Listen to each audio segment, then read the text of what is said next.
Obviously, I just introduced the stream and forgot to press the go live button. Flip that act down. Oh, can you hear and see me? We'll try again. Someone say something. Yes, excellent. Goodness me. Oh dear. All right, well, we'll do that again. We'll start again. Hello, hi. It's been a while. It's been a whole week. I've had a whole week off. It's been nice to kind of recharge. The stream is actually live now.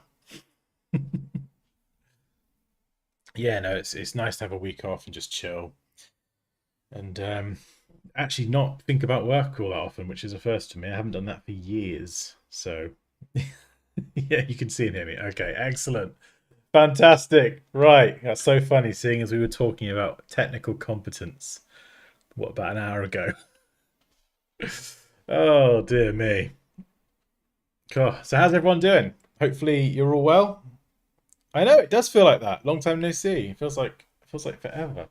I was like, oh my goodness, back to streaming. What do I do? Like trying to set everything up. The desk is an absolute disgrace. It is awful. In desperate need to be clean. But regardless of that, we're diving into Affinity. And I've got an idea, and I've been thinking about this for a while, and I don't really know where it's going to go. If it's going to, I think it'll work, but, and I've done something similar to it before, but we'll have to see. So it's kind of inspired by a game called Arc Raiders. Came out in October. It's like a PvE, PvP multiplayer shooter game, and it's got robots and all sorts of stuff. And if I just open up the folder, and I always had this idea, like a lot of my kind of photo manipulation stuff is always inspired by games or movies or media or whatever. And this is my character from the game. So I took a screenshot of my character.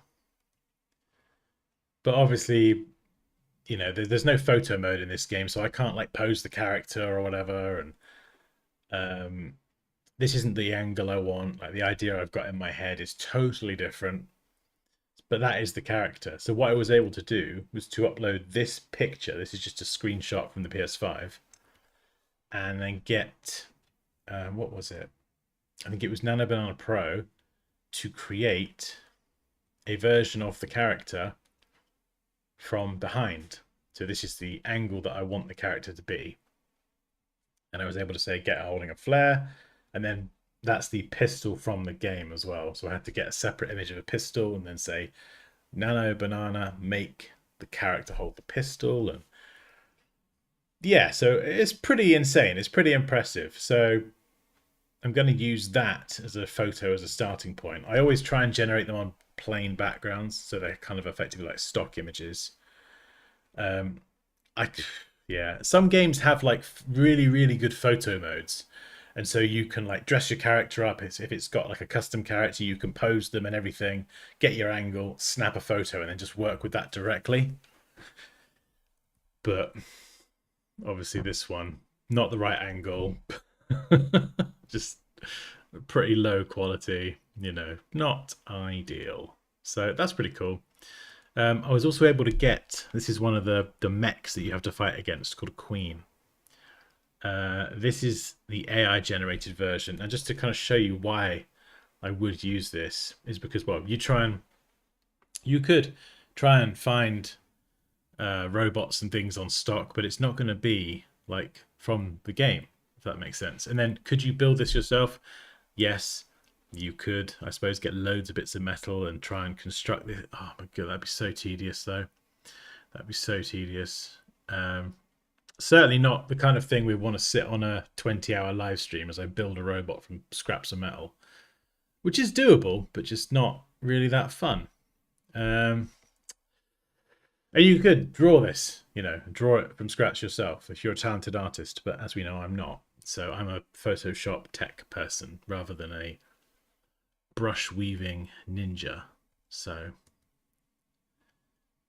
I think, yeah. So I generated this as, again, on a plain background. So I'm kind of using it to generate my own stock assets. And then I found a couple of real photos that just kind of yeah, I think I could probably fit these together and just mash it all together. So loads of different stuff. We've got some AI images, screenshots powering all that, and then we've got real photos. And honestly, I don't really know what else. I'm going to have to add loads of stuff to it. I can't do spider looking things. Yeah, that I mean, look at that. That is the screenshot of the queen, as it's called, and it's just awful. The resolution. I couldn't even find a decent shot of the queen, and I was like, oh, how am I going to get my own like queen mech that I can put into this thing? So, that is where I love using AI personally, because it just means I can get some decent. Yeah, the resolution could be higher, but it's more than good enough for what I'm going to use it for. And I might do a little bit of digital painting at the end as well, to try and hide some of the low resness and maybe give it an artistic flair. Do something I don't normally do. I don't really know. We'll see.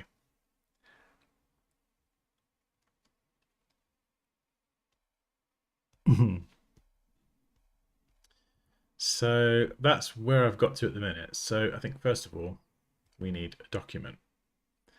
So we need some music as well. Do do. And let's record the screen as well, just in case this does go anywhere magical. We'll see. Right, so what are we doing? New document. I think we're going to go size-wise. We're going to do pixels. We're going to go for, well, I've tried one idea and it's landscape. So we're going to try a 4:3 ratio. So 4,000 wide, 3,000 high, RGB, blah, blah, blah, blah, blah, blah. Yep, that's all good. And we'll see what that looks like. Oh, I don't know, actually. It might need to be wider.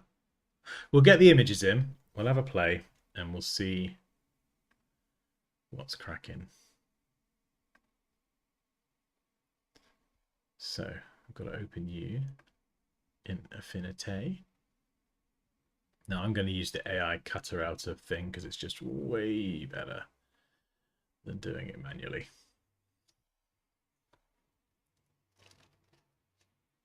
Hey Cal, how's it going? Can I become a creator like you? I mean, you could become a creator if you want, or a teacher, or a designer, or I don't even know what I am anymore. A glorified gopher. Um, but I'll obviously become you. Don't be like me, because I'm an idiot. Right. Let's go to. So we'll call the character. What do we call the character? Just call it character, I suppose. Yeah, and that's okay. The flare doesn't matter that it's not a good cutout because I'm going to scrub that anyway, and I'd have to add the lighting effects back in.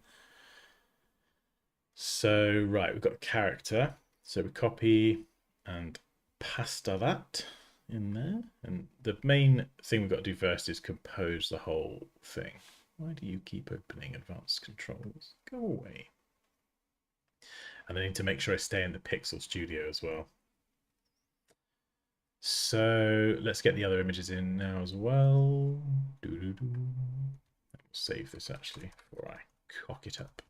ArcRaiders.af. I love .af. That's so good.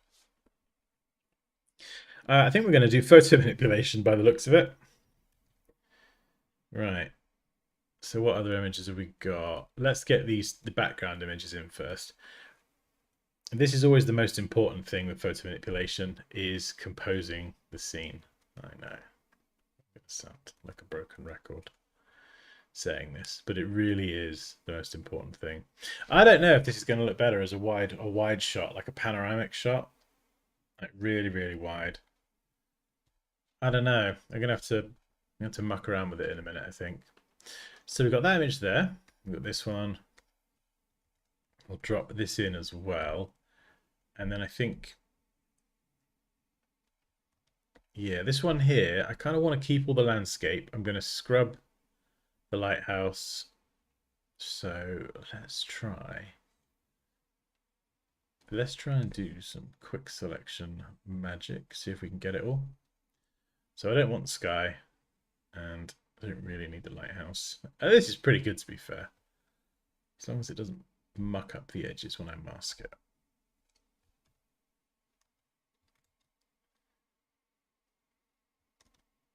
Oops. Invert. Mask. Yeah, there we go. Sorry, I'm being a muppet. Alright, now we've got to try and combine these together. Remember, we're not doing any color work yet. And then sometimes people are sneaky and they sneak ahead to other sneaky things that they shouldn't be doing yet. We're just strictly sticking to... Oh, what's happened there? Oh dear.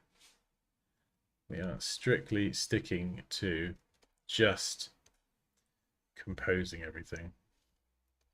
Getting stuff in the right place, angles, ratios of the document, all that stuff.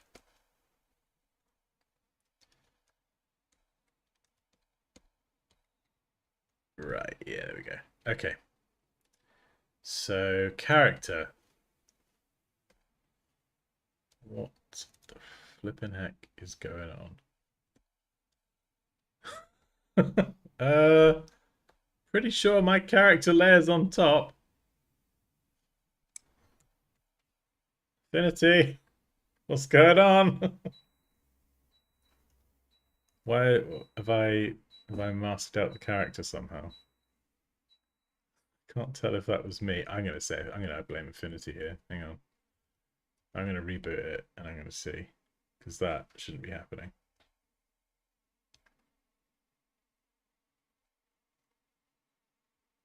Let's try and open it up again.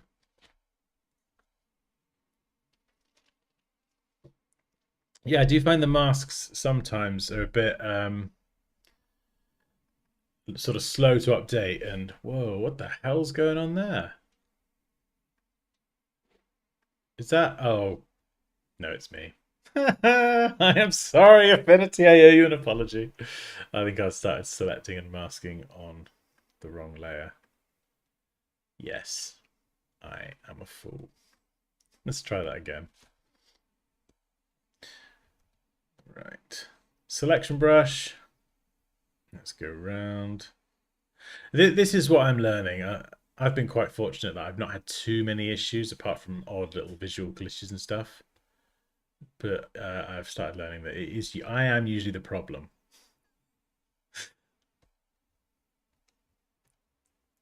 Right, how do you invert the mask though? Normally you just Command Control I doesn't do it, I don't think.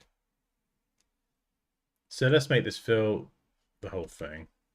Move it down. Bring the character back, and then we've got to kind of set everything up. I feel like these images, actually, these two background images will blend really nicely. Position it a bit higher, so you sort of get some of the lakeness in there. That's kind of cool. I feel like that could be good. I'm just not sure about the angle. Character. Yeah, see, I got the mech as well. I kind of need to get the mech in, really, to see how it's all going to sit. Let's scale these up just so we fill the canvas. And obviously I'm going to have that knobbly hill in the middle. And then I need Das Mech.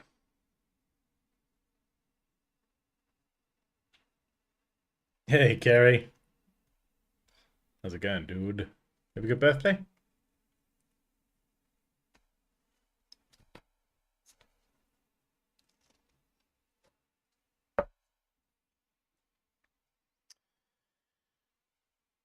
Right. Mask away. I've added that, by the way, to my... This is effectively my Photoshop workspace, so I've added the select subject there because I just use it so often, so I don't have to keep switching over to the Canva AI thing every time I want to use it. It just makes it a lot easier. Right, we're just going to call this Queen Mech. paste. And size-wise, how are we doing this, Dan? Queen Mech is clearly dominating something up here. Do we want the main body up in the sky? I'm going to try and warp the legs to make them move. And obviously it looks a bit weird at the minute, so I want it to like be standing on the landscape. But I don't know if I want the head there or the head up there a bit higher, sort of towering. Don't know. And I kind of want a couple of drones flying around. You get these drones called wasps. They're really annoying. I feel like I want a couple of them flying around. And what planet is this on? Is it Earth? Maybe. It's probably going to have a giant moon for, I don't know, some sort of sci-fi reason that I can't imagine. Because if we're going to add a moon, then I would add that there and it would frame it quite nicely. If I move this up, it's then covering the moon. So we've got to get this, or do we make it bigger? Do we make it flipping massive? We've got to try and get the scale right. We want this thing to be out there in the distance. It's guarding something. And it's all, you see, it's very like symmetrical. The whole thing is very symmetrically aligned.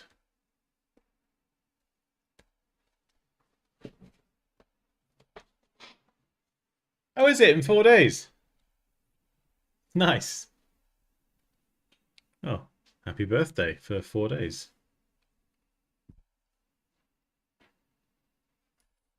Me too, Nick. I've got no idea.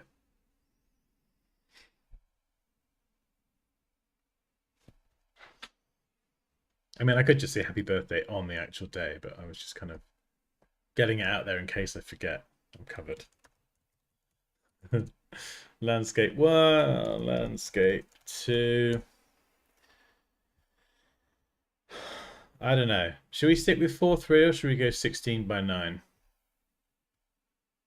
I feel like because it's a video game, it should be wider, but I don't know.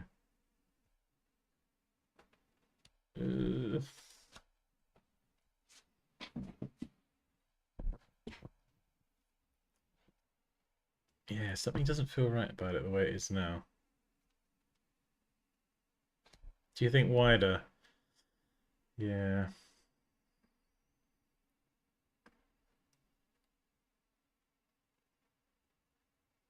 Okay.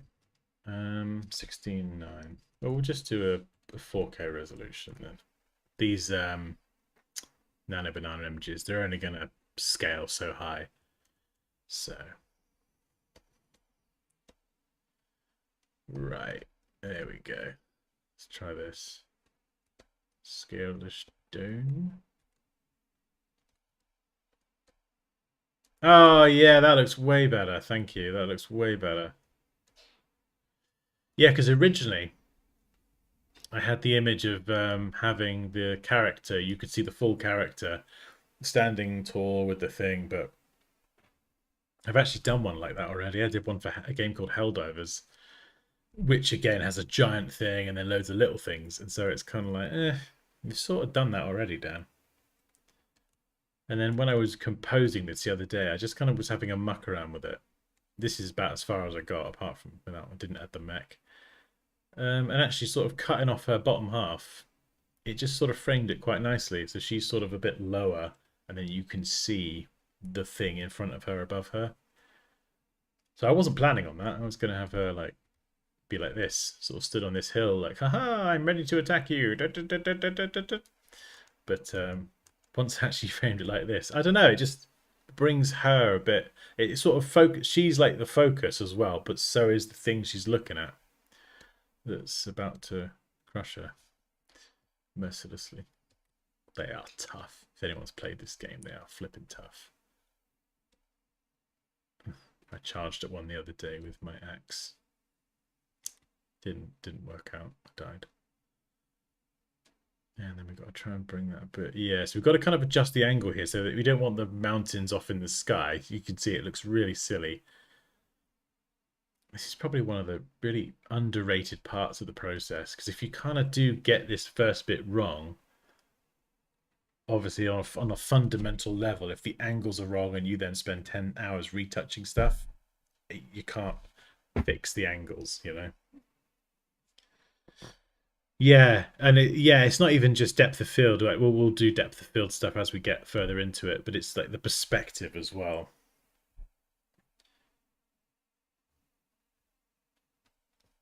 So I feel like this could be quite good, actually. Yeah, we've got Miss Mecky Pants there. Hopefully centered. Character. Character, I could center the body a bit more, but because her arm is held up to the right, she's not a symmetrical image. So what I'm going to do is throw her off to the left ever so slightly. And maybe the neck as well.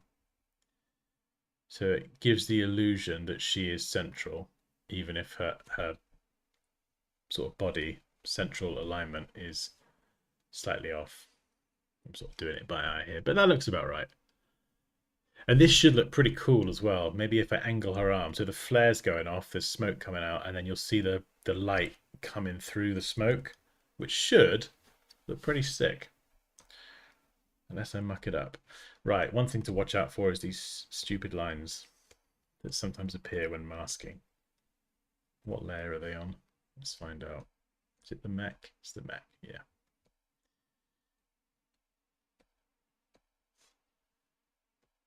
Yeah, see, these are the sort of weird little glitches and things I get. My mask layer is under there now, instead of being up with everything else. I don't know why. Why is that mask hidden, but that mask appears alongside it? Do you know what I mean? It's just weird little things like that that don't consistently behave that confuse me. The layers panel has been the hardest thing to get used to, like 100%. It's so similar, but things just work differently. And then this one, that is on the character. So just watch out for those silly little lines. Don't want them hanging around. I don't think there's anything else.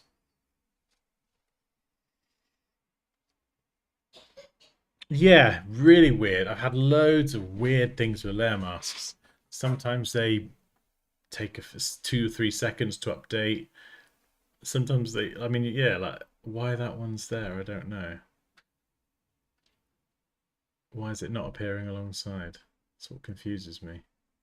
But if I make a selection and then delete the mask and then make a new selection, the mask's alongside again. Do you know what I mean? I'm like, what? What's going on?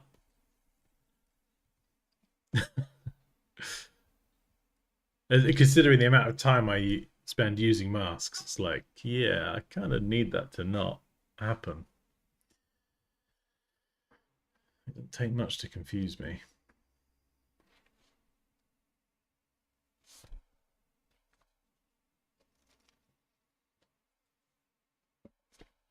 Just little things like that. Right. Queen Mech. Now, if I deform this, I think that is destructive. So we're going to... Yeah, do you see like there? Watch this. Duplicate. It takes like 2 seconds to load the thumbnail layer. I would just expect that to be like, boop, instant. But it has to populate the layer. And I don't know why. It's just little things like that that just, I don't know, slow it down. Right, so where's deform? You're hiding under here, aren't you? And I'm pretty sure this is destructive.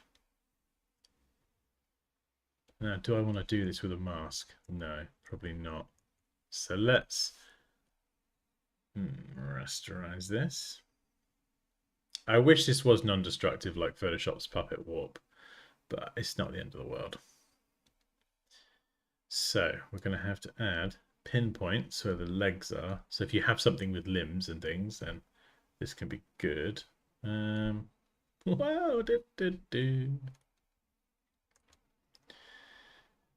and hoping I can do this. I don't know if there's a way to adjust the angle. In Photoshop, you could hold down Alt and you could drag and it like straightens things out.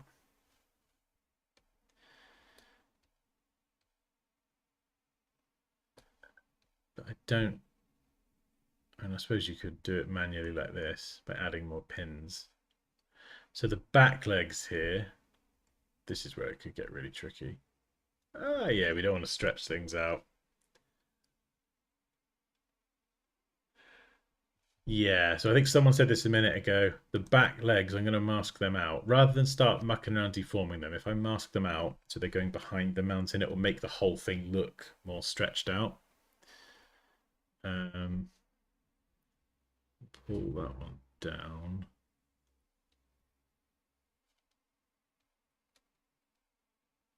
Yeah, oh, I don't know how to rotate it. Rigid similarity. I don't know what it is. In Photoshop, you can like hold a thing down and I could rotate this foot so it is flush against the mountain, like the angles match.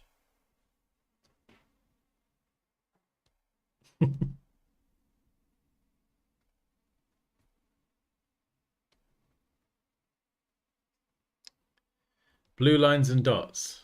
Which lines and dots do you mean? Sorry.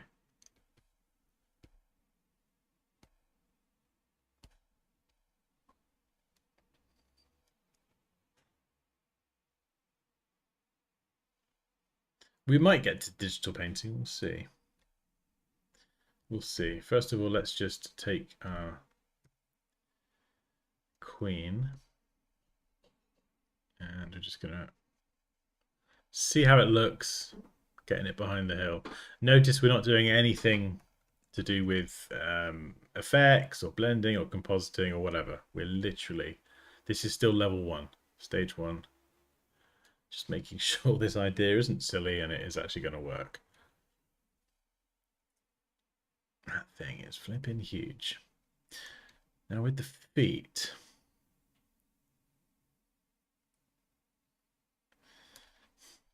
there's a few different ways we could rotate the feet. See, what I could do here is I could actually remove part of the feet to make it look as though it's on the rock. So if we kind of brush in with a very shaky hand, just try and make it look as if it's standing on something. You kind of want to have a bit of a shaky hand here because then it will make it look a bit more real when you're trying to kind of add the rocks back in. You don't want rocks to be too smooth. This one here. Let's see how this looks. I mean, we're kind of actually resculpting the foot there, but do you know what I mean? Like, even doing that, it still looks fine. We've made it sort of match the angle of the slope of the hill.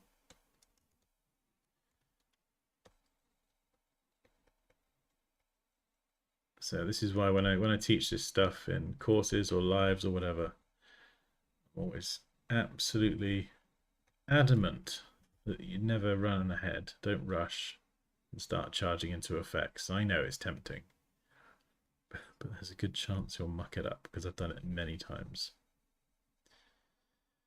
Right, how are we going to do this leg? Yeah, so we could just do something like that and probably get away with it, to be honest.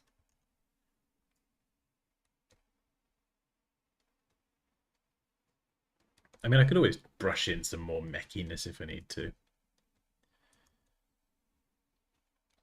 You know, as you can see here, it's not the highest res thing at all, but actually once I zoom out, it's, you know, it's fine. It's a good trade-off. You're not going to find any sort of mech like that on a stock photography site. You're just not. Whereas that is the queen from Arc Raiders. So it just makes what I'm doing a bit more true to life and authentic. But I've still got to do all the work. It's not, you know, I don't care for AI doing all the artistic stuff for me. To me, that's just boring. There's no fun in it. You know, it's just the end result is just a bit soulless. Whereas I actually like doing the compositing and everything.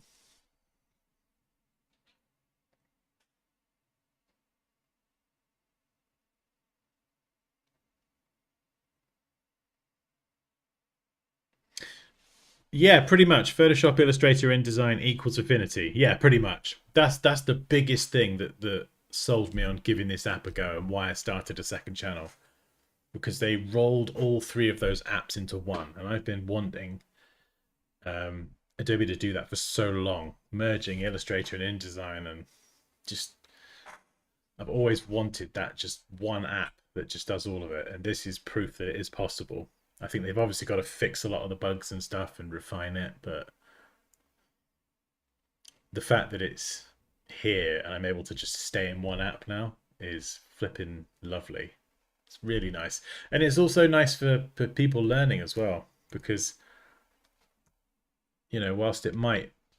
Oh, have I got random lines around here? Yeah, watch out for those silly lines.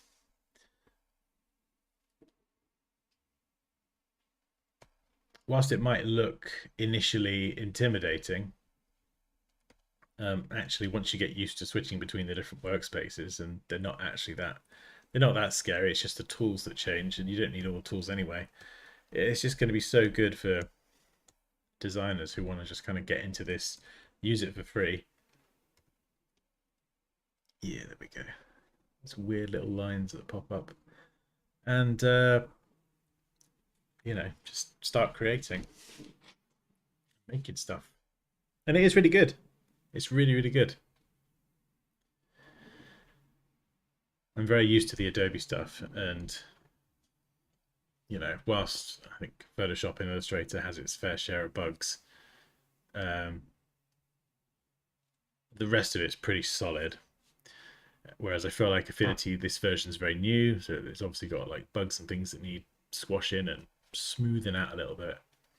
But some of the features in here, like I do love them, and Photoshop doesn't have them, for example. So it's annoying. I just want one app to rule them all. Hey, Roger. Right.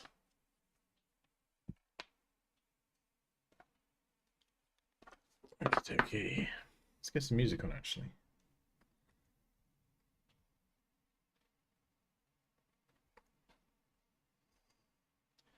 And the reason I do this first as well is to just like when you're working on something, like you can imagine it in your head, like I've imagined this idea. I don't know if it's going to be any good though, so I don't want to go and sink loads of time into it without knowing if it's actually going to be good or not. And just mocking up this very quick concept, putting the pieces in place, it tells me if it's going to be worth pursuing or not. Which direction I'm going to go, I've got no idea. We need some ruins. So we need some ruined shelters and things. So let's go and let's do a bit of I'll do a bit of fire flying. I've got artist here if I need it.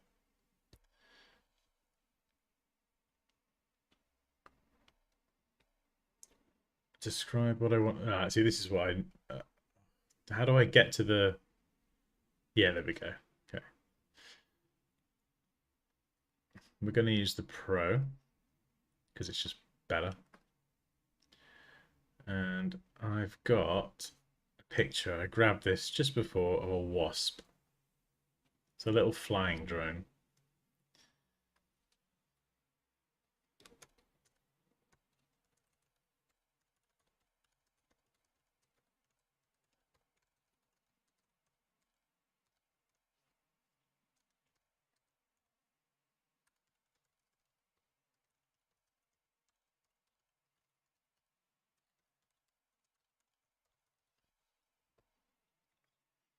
So the drone, it's probably going to be like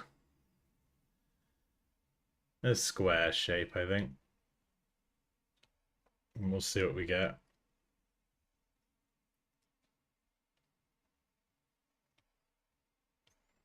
Oh, thanks, Lentil. Yeah, I got to be honest. This one will probably be one of the hardest ones I've done in Affinity. I've done a couple now. We've done Stranger Things one. That was a stream. I did a skull on a snowy landside that I think that's super cool. That people, I think I posted in the Discord. That was a bit harder, but still fine. Whereas this one, in fact, I'll show you. Um, there's a very similar one that I did for a game called Helldivers. I've just got to find it. That's why I didn't want to go with the same thing. Where are you? Oh.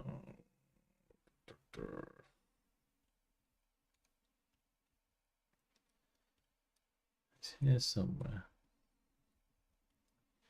Yeah, here we go. Oh, I mean, I get to show you a little bit of my other artwork as well. In fact, this is everything that I've done. Not everything, but the ones that I look at and go, yeah, I'm really proud of this. Probably from the last few years.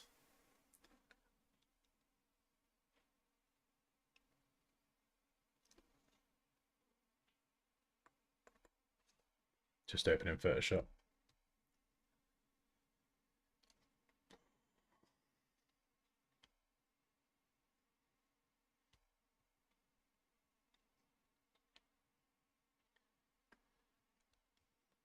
So some of these might look familiar, but this is the one that I was talking about. So, sorry again for any people who don't like spiders. It's an alien monster. So that was the original idea in my head, but it's kind of the same thing. These are your drones, that's your big queen, there's your hero. And I was like, well, I don't want to do that. I don't want to do that again. I haven't seen the Stranger Things one. I can't believe I missed it. Oh yeah, it's on the Affinity channel. Um yeah, here it is. That was the first proper bit of photo manipulation with Affinity. And it was like, oh, it's okay. Like I put it off. I was a bit nervous. I was like, oh, it's just getting used to the tools and stuff. But actually, there's a lot of stuff from Photoshop that does translate over. So that's obviously the monster ski thing.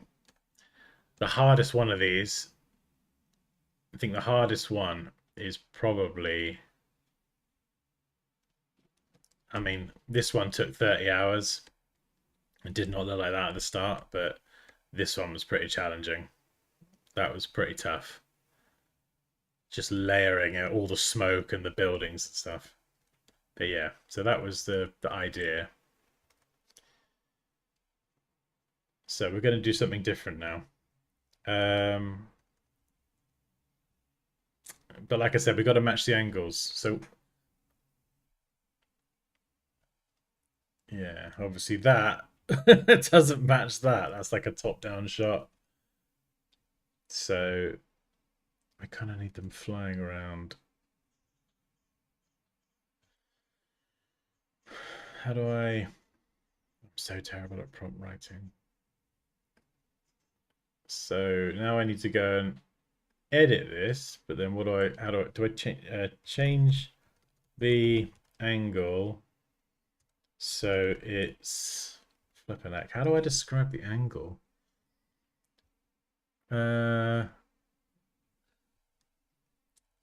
So the is almost on the same level, but slightly looking up from under. That's probably awful.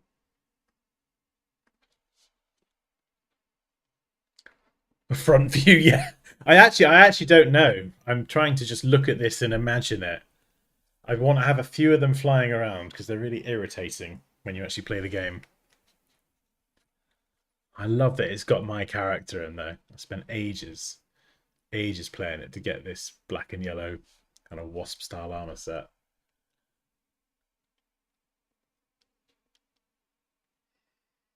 Yeah, so I want them flying around the sides. Forward tilt. Okay, is that like a... Ah, maybe. Keep the angle, add for Um,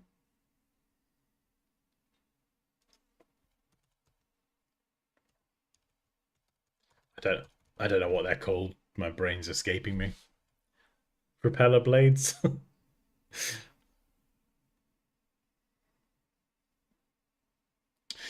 What? Just ask it to generate random angles.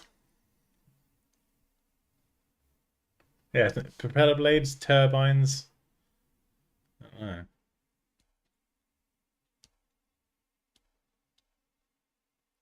Oh, what do you reckon, Kerry? How far do you get? Give me the flipping. Why has it got rid of the propeller blade? Right, I'm gonna go back to this one, and we'll just go. Give me a different front view angle, something like that. Rotors, yeah.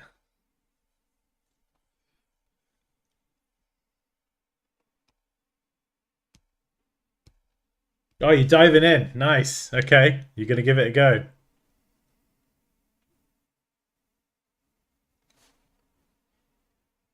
Yeah, Photoshop and Affinity is similar. Most of the stuff that I teach, so if you are a student and you've enrolled in one of my Photoshop courses, even the masterclass, a lot of the advanced techniques that I cover in the Photoshop course, they do translate somewhat, a little bit. If you want to learn Affinity, I wouldn't suggest enrolling in that course because it just, I mean, you could, but it'd be a bit weird learning it in one app and then having to translate it over. But a lot of the techniques are very like using the brush tool and using the adjustment layers. But the secret is to use them correctly. That's what gets the best results. And so Affinity does have a lot of those fundamentals. It's not like Photoshop has a bunch of super secret features that generate amazing results. It's just a solid understanding of the fundamentals. Crack on, Kerry. I've got that certificate here for you, mate.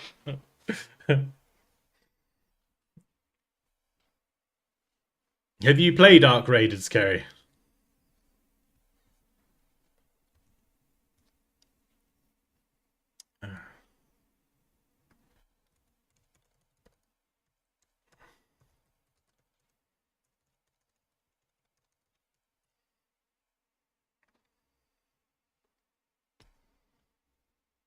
Oh, it's good fun, man. It's the first game where I've turned on voice chat and just been an absolute idiot. Yeah, I wasn't going to play it, and then my friend convinced me to give it a go, and I just absolutely love it now.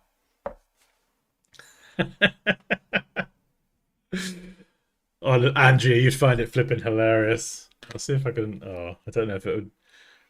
I don't know if it would get picked up on the microphone.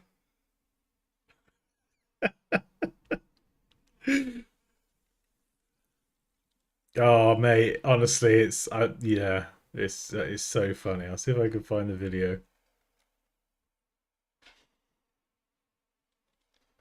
I don't know how I'll try and show you basically what I'm. So basically, it's like a PvP game, and you have to like extract things, but other players can kill you. And I was just on a map that I didn't know very well. I was hiding in the corner, um, and I was just waiting for someone to come along. But with the voice chat, it just makes the game like just so much funnier. Like I'll see if I can play it. Tell me if you can hear it or not. Uh, I've got loads of these silly clips.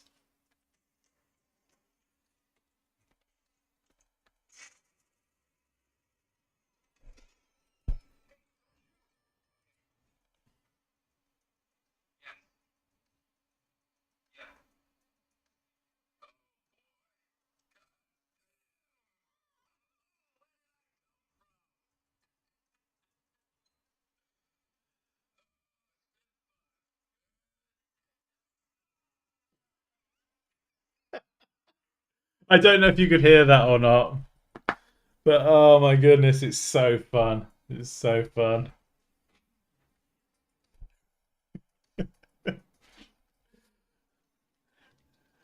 As soon as you drop someone, you could just chat with them and be like, oh, "Boy, I got you good."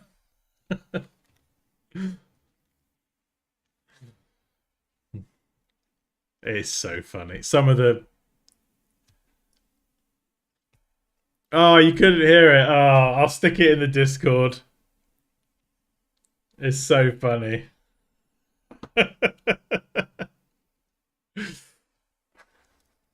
Oh yeah, Goldeneye was amazing. Right, this is not giving me. This is the right angle. I'm just gonna grab this and dump it in. Just to try and get the angle right. Even though it's only got 3 rotors.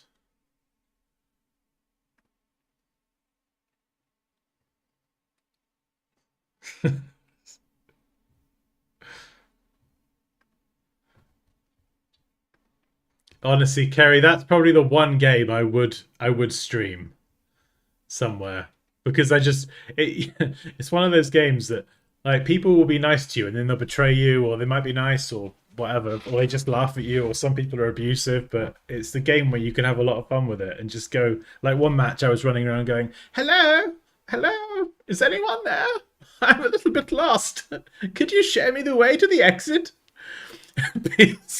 Some people find it really funny and some people don't know what to do. All right, that angle, it looks weird.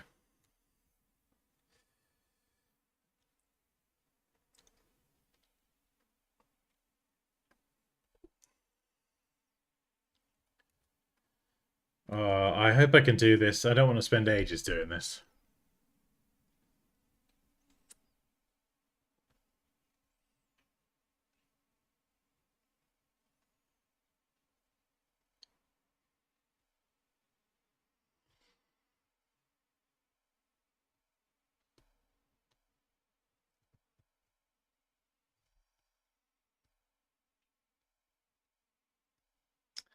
It's not having it, is it?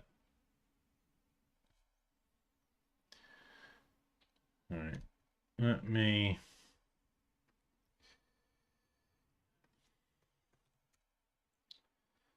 What's it called? Arc Raiders. I called it Wasp, I think.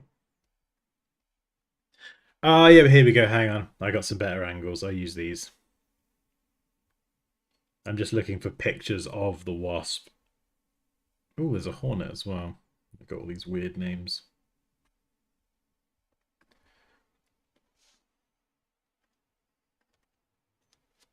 So we'll just grab some photos from Google just to muck around with the angles.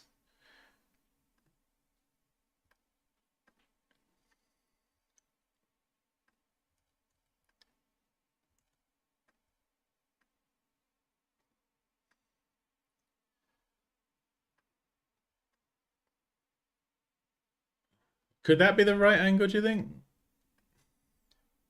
This one's a Hornet.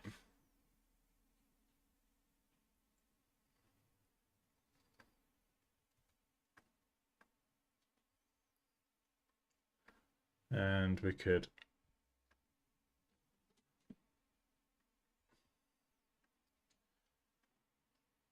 yeah, flip that round.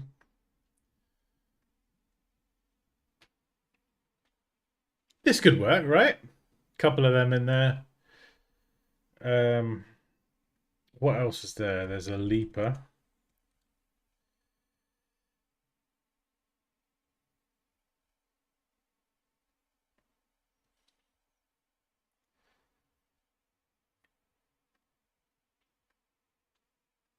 Yeah, this is pretty cool. I'll show you this. This is why I use the nano banana thing.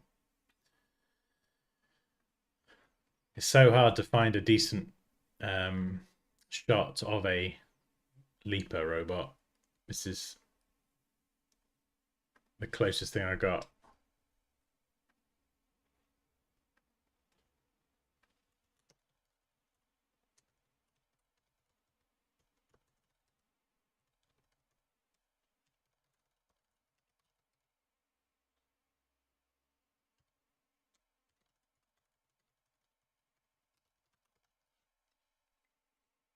So we'll see if it generates that.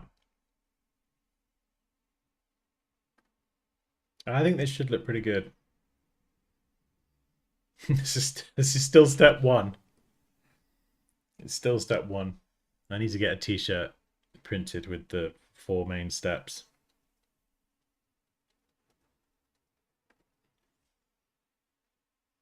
A magazine. Oh, you got to post that in the Discord, Carl. I want to see that.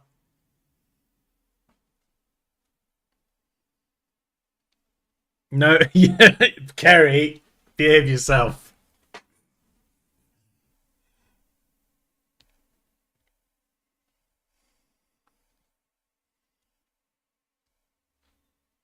Yeah, kind of. Yeah, lighting an SOS flare, or this has showed up, so she's gone. Yep, I'm gonna light a flare.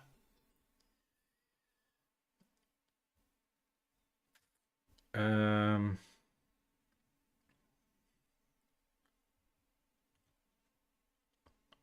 I'm kind of thinking of having that over here in the distance.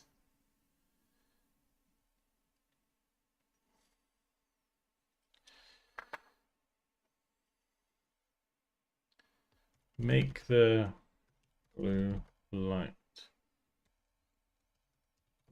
a full ring.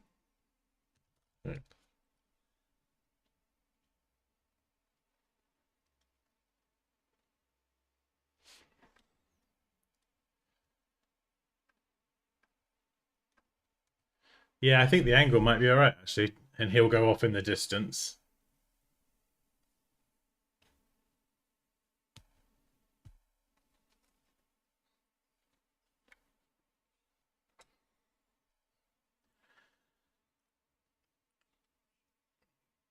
Oh, this is going to be really good. I'm not. I wouldn't say I'm nervous. I just haven't quite fully got the vision for it in my head. There we go. That's what I want. And this will be fine, whatever res this is. I was going to upscale it in Artlist. I've done that to the character already because the character's such a big focal point. But this is going to be off in the distance.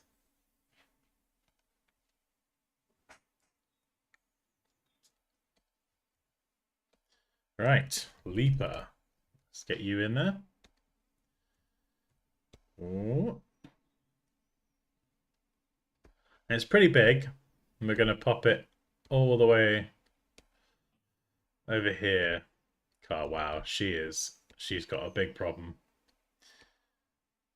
We will be adding fog and stuff. So I think that's going to be quite... It looks weird now, but it'll be quite obscured.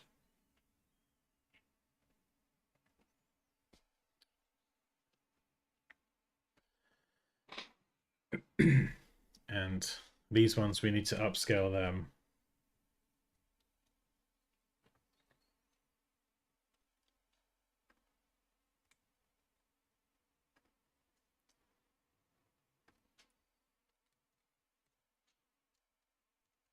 So we'll do wasp.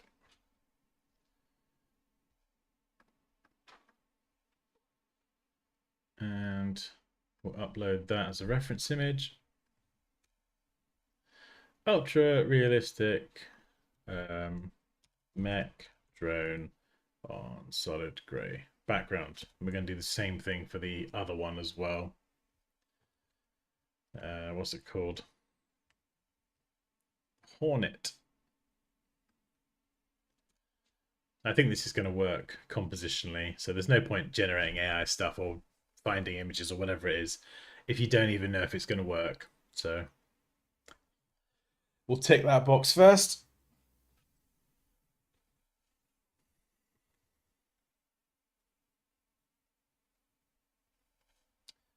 Yeah, exactly. Storytelling's super important. Like, what is this scene? It does help inform some of the decisions as well. If you can't make it make sense in your head, then it's like, what's it about? And I do like to try and sprinkle in a little bit of environmental storytelling. Sometimes I hide little things in my artwork as well that no one will ever see. Not unless you're looking for it.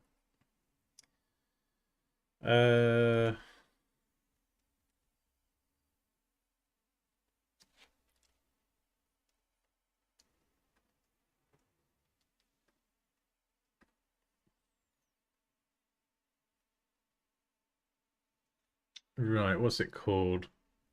There you go.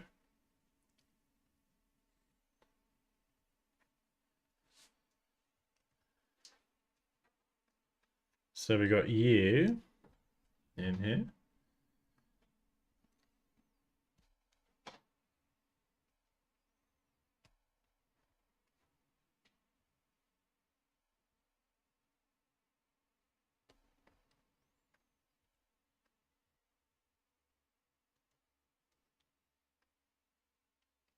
You see, like that.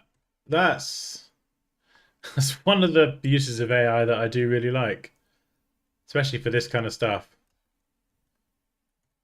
You know, because even with photo manipulation, I'm using other people's stock imagery or photos or whatever, and I just do all the compositing bits.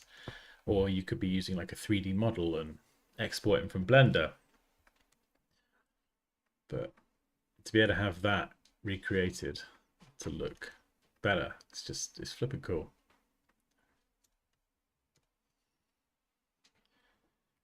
All right, Hornet, flipping nuts.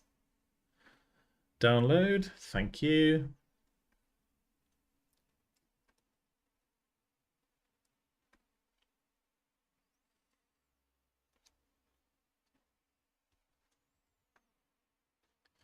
Copy, paste, right.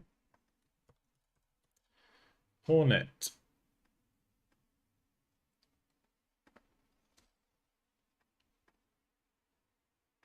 And you are a wasp.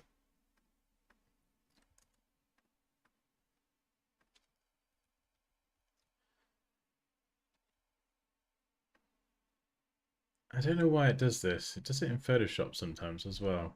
You get these weird border lines. Ah, so the angle here, yeah. We've got to try and get the angle right. So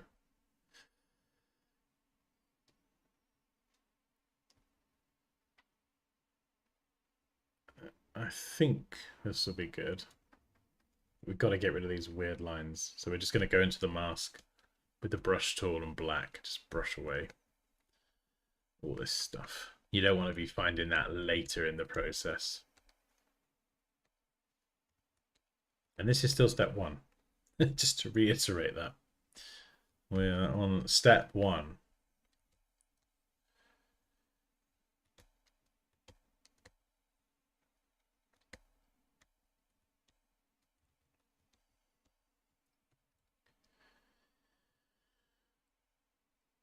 Right. What else do I need to add into the shot? Not like little things. Like I'm probably going to add stuff to her backpack. I might add a cape. Maybe some more weapons. I mean, in terms of like big things. Do we put something over here? We need a ruin. We need a ruin, abandoned shelter.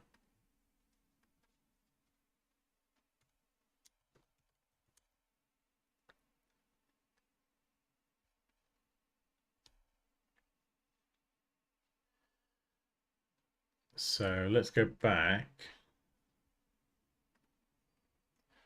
to generate, and we're going to go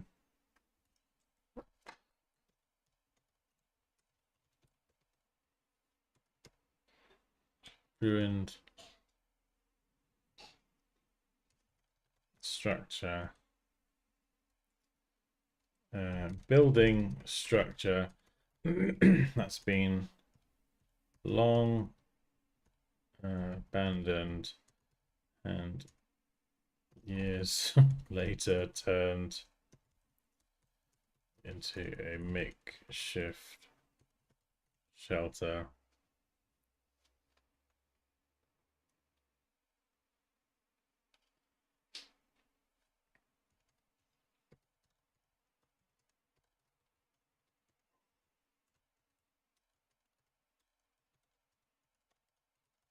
Patches of grass. Is that going to work?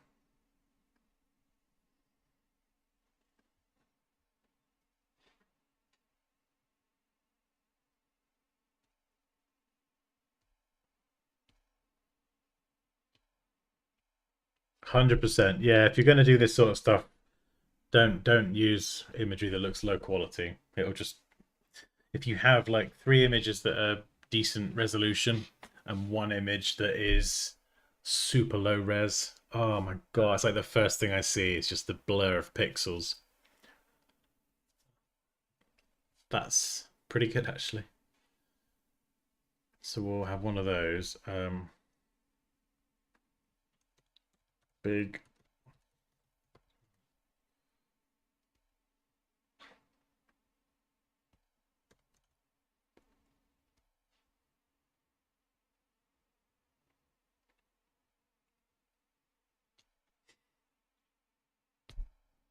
Are you happy with the Affinity AI features? I've honestly not explored them a lot. Super resolution can be useful, but again, it depends on your image. Like if I were to try it here, no idea if this will work, but we'll give it a go. Where's Queen Mech? We'll see what it does.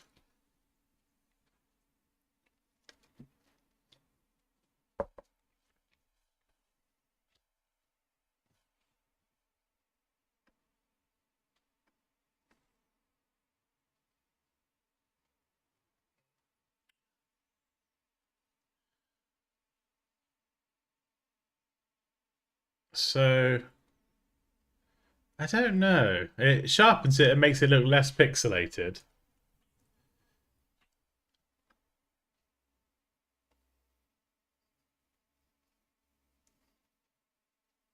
But I don't know.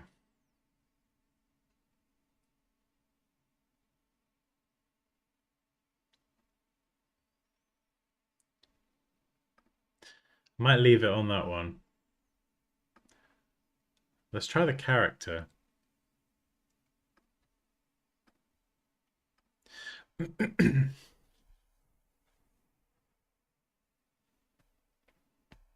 Affinity's all of them. The Vector Studios Illustrator, Pixels, Photoshop, Layouts, InDesign.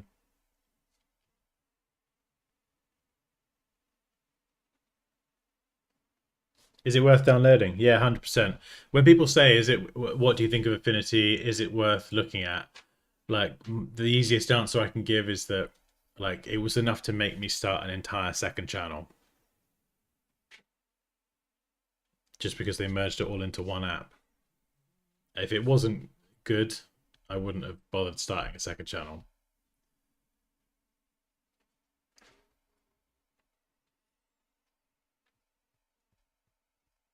Well, it's not a second channel, it's like third or fourth channel at this point. Oh,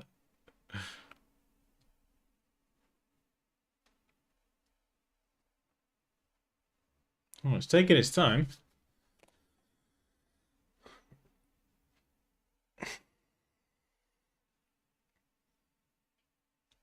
It's still moving, so it hasn't crashed. It's doing something.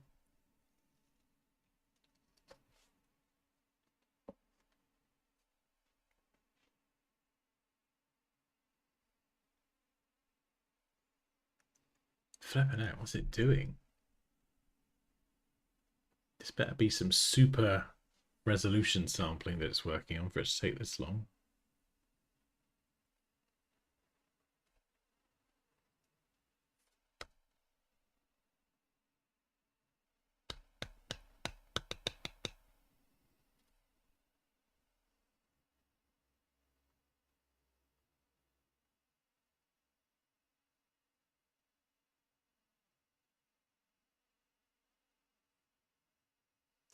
I mean, I feel like whatever it's doing, I'm going to have to use the result.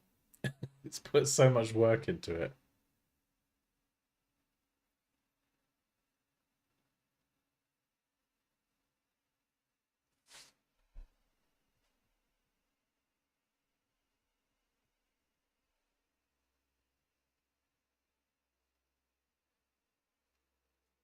No, I don't think so. I don't think they're going to do that.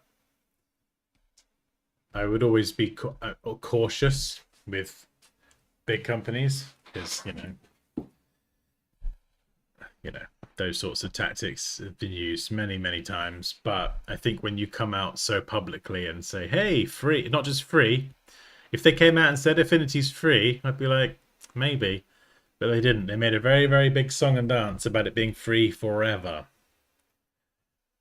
Now, does that mean in 10 years' time it's still free? And, you know, companies change direction all the time. But to come out and say free forever, that word forever, that is a key differentiator for me. Because to walk it back and then start charging after not just saying it's free forever, well, it's going to make you look like a bit of a dick. And I don't think they're going to do that.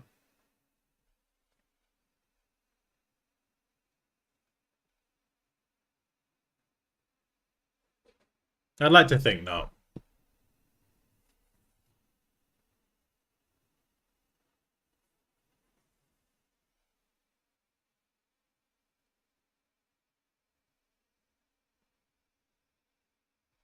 Nearly there. I do hope they stand by it. Yeah, I do. I mean, they definitely will for the foreseeable future. Hopefully, they do long term as well. But exactly, care. Yeah, that would you would destroy all trust. And so far, my personal experience using a bit of Affinity V2 and then obviously now V3, I haven't had a reason to doubt them. They haven't given me one personally. So, you know, like with me, trust is very, very takes a long time to earn trust with me, and it's very easy to break. And I've not had a reason to doubt them yet. So, touch wood. Long may that continue. No, I haven't. Have you? Has anyone else got the bonus fonts? They mentioned them, didn't they? I've not had an email about it. Right. What the bloody hell's it done?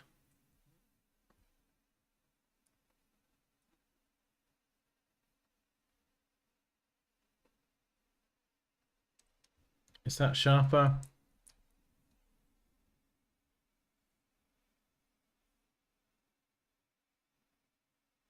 Maybe, but not enough for me to use it.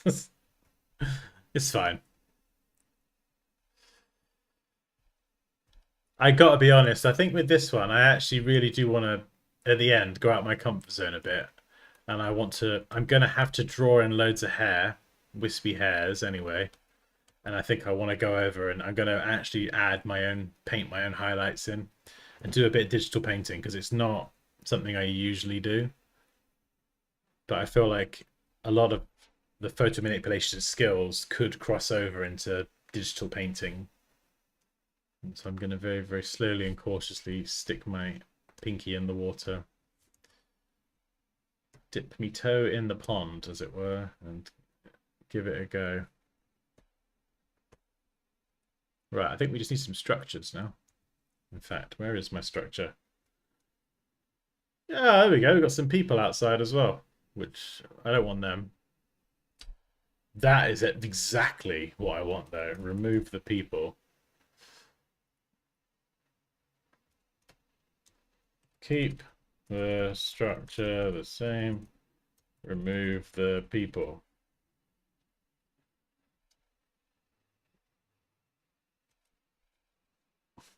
Hey, welcome back.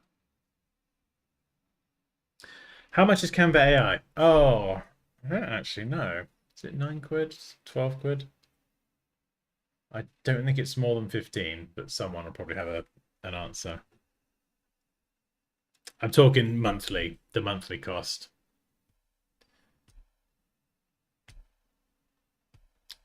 Yeah, it's a little bit annoying that that one thing is like all this stuff. I haven't really used it, but oh, maybe generative expand actually. I've not tried it much in Affinity, but it's useful in Photoshop. But the select subject is something that I do really need. But so I think the Canva AI stuff, you can do the trial for 30 days, but I would only pay for it if you're really going to use those things, obviously. I'm going to get it regardless because I'm teach, so it just kind of makes sense. But if I wasn't teaching, I would only get the subscription if I needed it. So I'm actually trying to cut back on subscriptions because they just get out of control sometimes. There we go. I cancelled a bunch of subscriptions like 6 months ago now, and I think I saved myself over 100 quid in the end. I was like, what was I even paying for all this for? Stuff I wasn't even using anymore.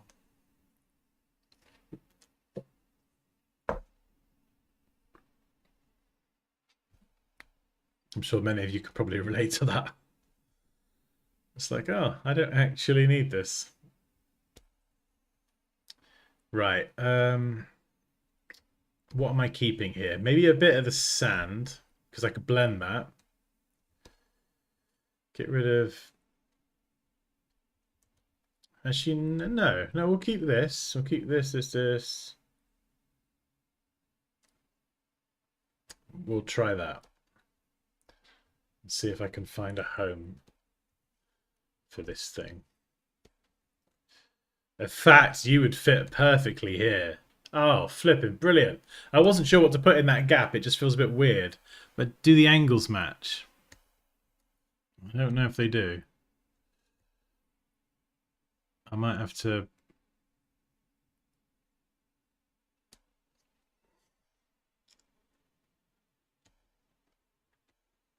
make it smaller and have it further away.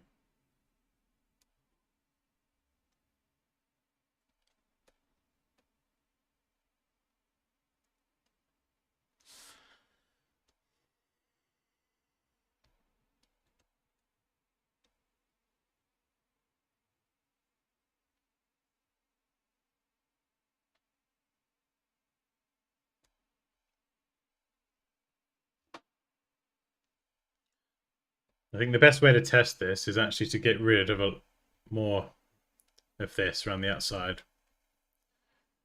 Just literally leave just the building. We'll be able to get a better idea if it actually matches the angle.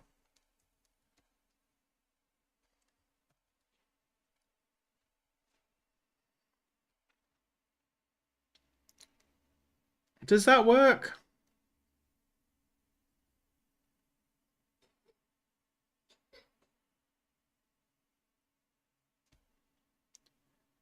Yeah, I think you're right, actually. Top of the... Do you think the top? Okay, how do I change that prompt then?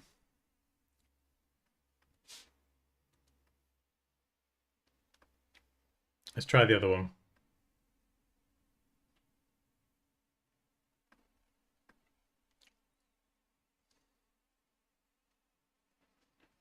Yes, I do want proper perspective, Ben.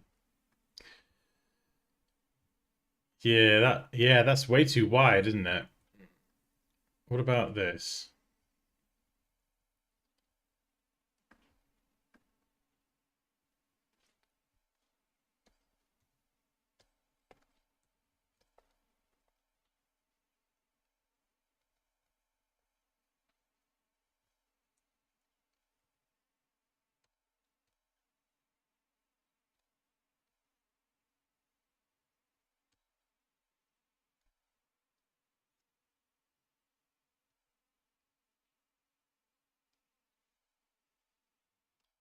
It's getting the scale right as well. Because this bit of land here isn't too far in front of where she is. And this could be quite cool as well. You see these little wisps of grass here? Or whatever it is, dried grass, I'm not entirely sure, but it kind of makes that... I've done that very quickly, but it makes it a lot easier to blend stuff.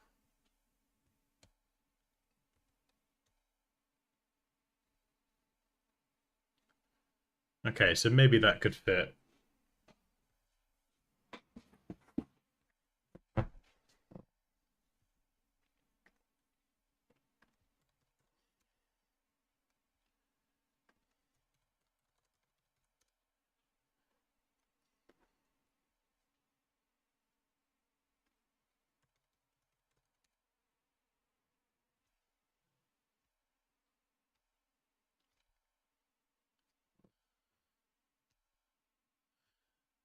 Yeah, that's kind of the thing I want. Oh, download.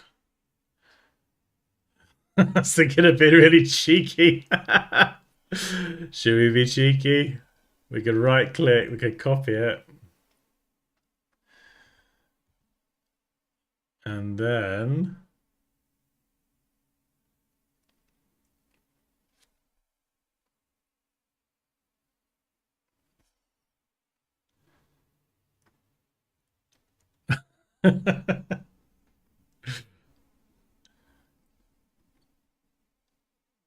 where would that go?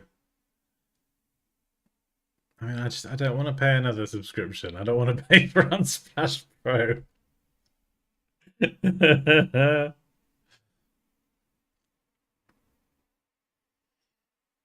wonder if I can sneak that ruin in somewhere and then have the leaper climbing over the ruin. That'd be good. It's only like a small detail, so if this is like low quality or whatever, it doesn't matter. So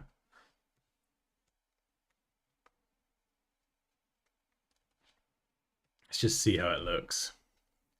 Yeah, like all this stuff here, it blends pretty seamlessly, even just very scrappily retouching it.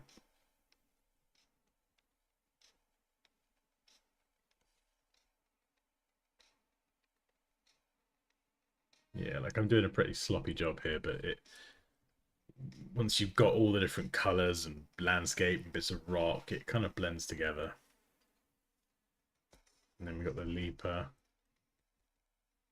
And then that thing could be up on top. And then his other leg could go behind, and this leg is then resting on this bit here. So if I go and remove and then brush back in this bit here.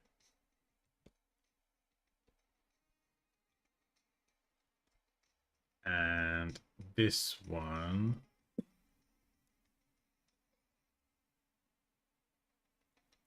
how are we going to do that? I think what I might do for this one is a slightly different technique because I don't have Photoshop Deform. What I'm going to do is we'll rasterize this now because it's a background element. So I feel pretty confident at this point. We're going to snip off his leg. Sorry. Cut it, paste it back in. And see if I can rotate his foot so it looks still connected, but as if it's resting on something. And maybe we go and deform. So we'll stick a pin there. I don't want any of this to move. But we are just going to move his leg up there.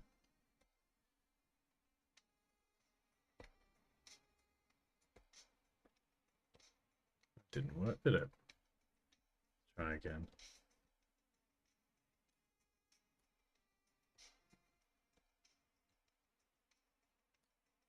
And then shrink part of that down.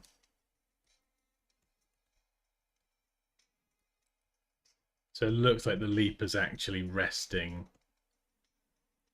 on top of the plane rather than going behind it. So we can zoom in and fix that later and make it less sloppy. But I think that probably works for now. And we're still on level 1. Remember, we haven't actually done anything beyond this yet. Wow, like if this was me in this situation in the game, I would be truly, well and truly ducked. All these aren't going to be as visible. There's going to be lots and lots of fog obscuring a lot of this, and I want the lights on the eyes.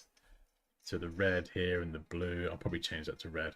I want all of that shining through the fog. That's the goal.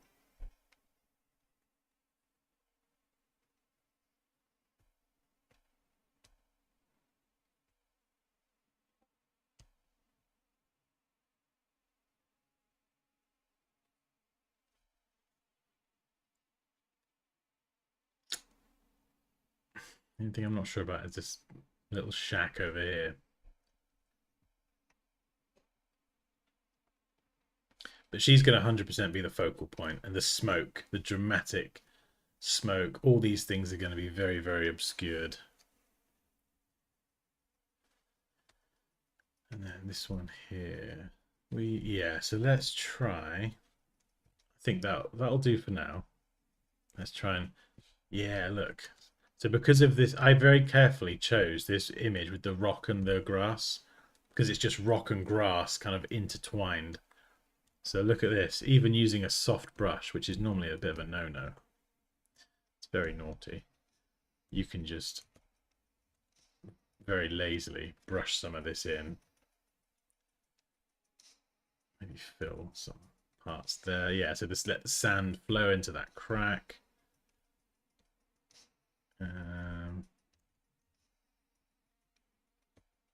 I'm just making this up as I go along, but you see this is pretty lazy, and it's actually still looking pretty decent. I mean, that's a bit lucky there, just getting the sand to just flow into there. And then down here, we're just going to go and mask this. You can use the selection tools, but honestly, because I'm using a pen display, I like going around these by hand. And it just enables me to get like a slightly softer edge as well. Softer edges look more realistic than something that's perfectly cut out. So let's just go around that. There you go, got a pretty good blend. We can always refine that a bit later if we need to. But yeah, the edge isn't too bad on there actually. And we'll just go around here as well, clean this edge up.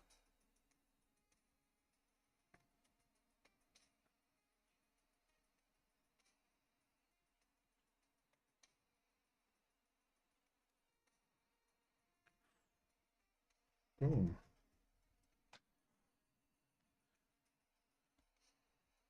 And then Queenie. I think I'm going to get rid of a bit of the landscape. So I don't want there to be, I don't know, maybe I might just go through and just trim off some of this. Just make it random. And we'll just see how it looks.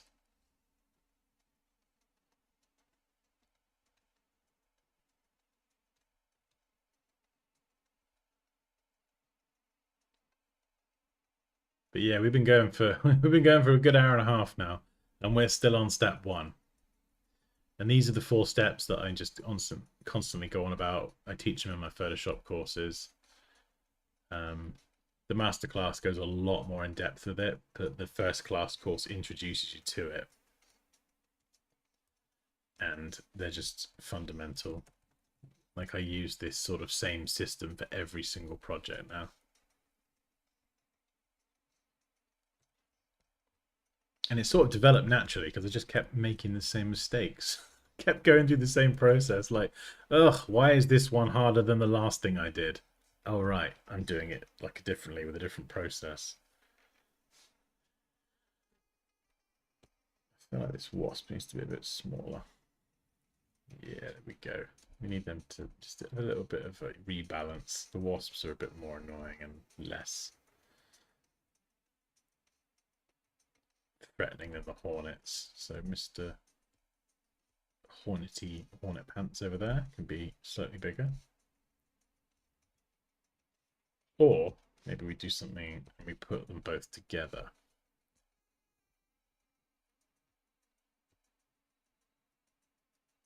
Actually, no, it looks weird.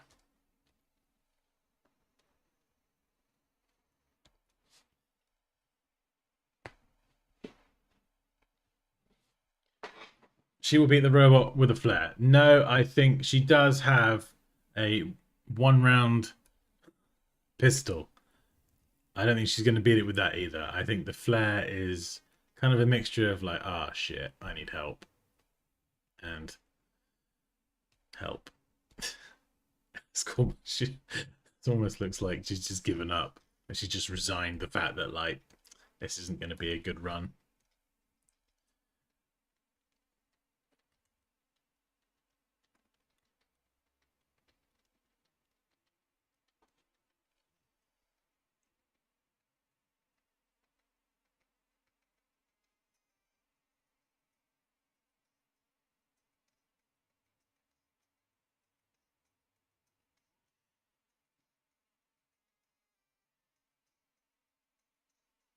The structure built on the slope throws off perspective. What, this one here?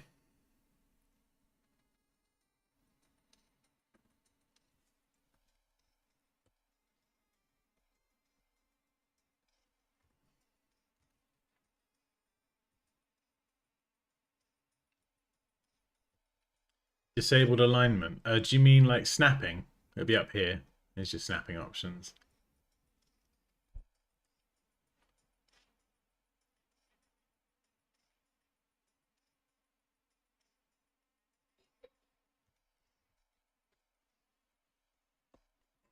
We might get away with that one. We might get away with it because I think there's going to be a lot of fog that I'm going to brush in. So I'm not going to do it now, but I'll just show you the technique. Let me just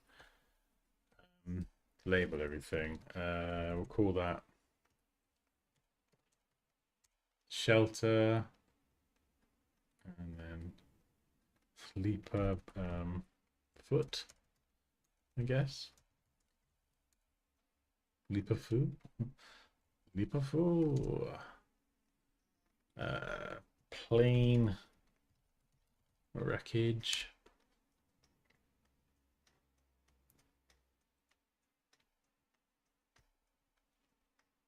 Where will the moon go? That's a really good point. If we do a moon, I honestly, I haven't actually got a full vision for how this is going to look in the end. I'm thinking sandstorm, and the moon will be very subtle, hard to see, even maybe not visible. I don't know. But then again, I put moons in everything I bloody do, so maybe I should just leave the moon out. Maybe we'll have, I don't know. We could have a moon or a sun or some different planets. Or I've got no idea. But the technique that I probably will use at some point is, because I might change the green to yellow and make it a bit more like dead grass, deserty kind of vibe. I don't know yet.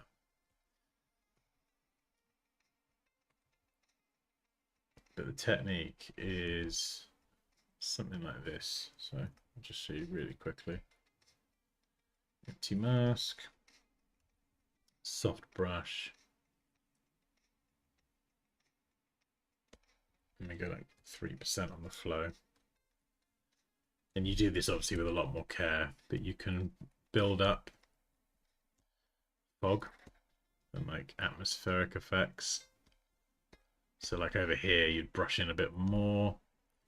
All this becomes, you do it in the foreground as well, but it'd be less so. And then Miss Mecky Pants over here. And the character, this would not be affected by the same fog density. So what's further away, you'd more heavily brush in. Obviously, I'm just doing it very badly for a second.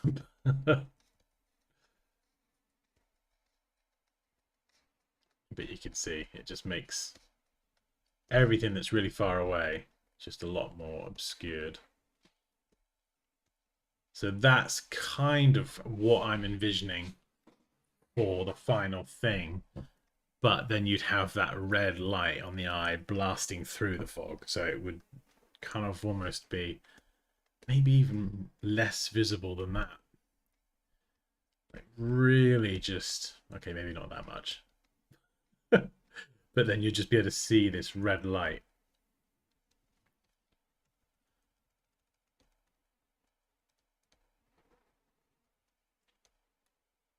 It's probably not going to work, is it? Trying to.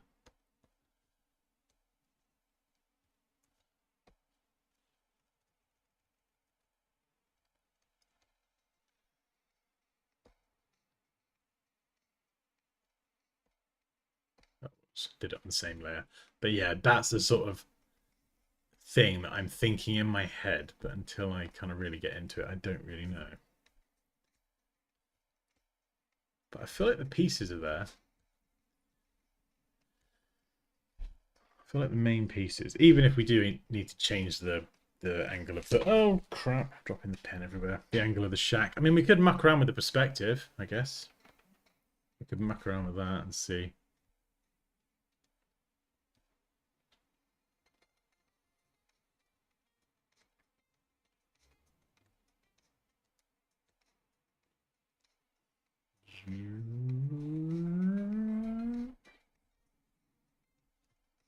I don't think it looks too bad the way it was.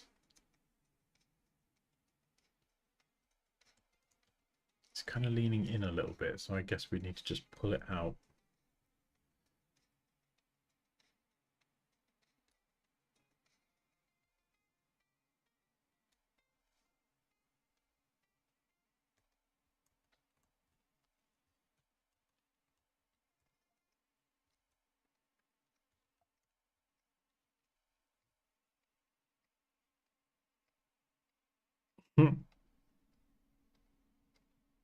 Yeah, exactly. That sort of thing. Maybe yeah, maybe not a moon.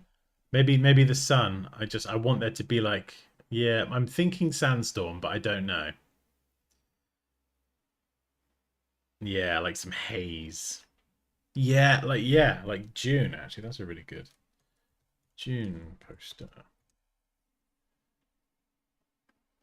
Yeah, that's a really cool reference.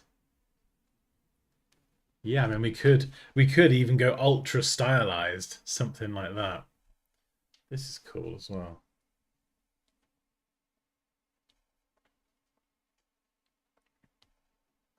Yeah, I mean obviously you'd be locking in like a very distinctive palette. Those are cool though.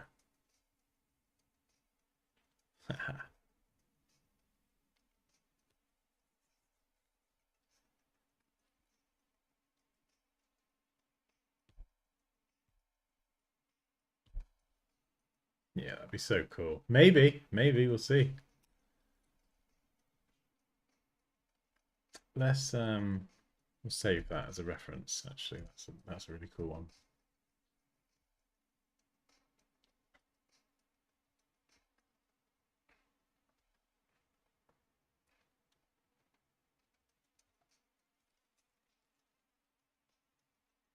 Crisis. Ah, yeah, takes you back a few years. Remember when that first came out, like 20 years ago or something?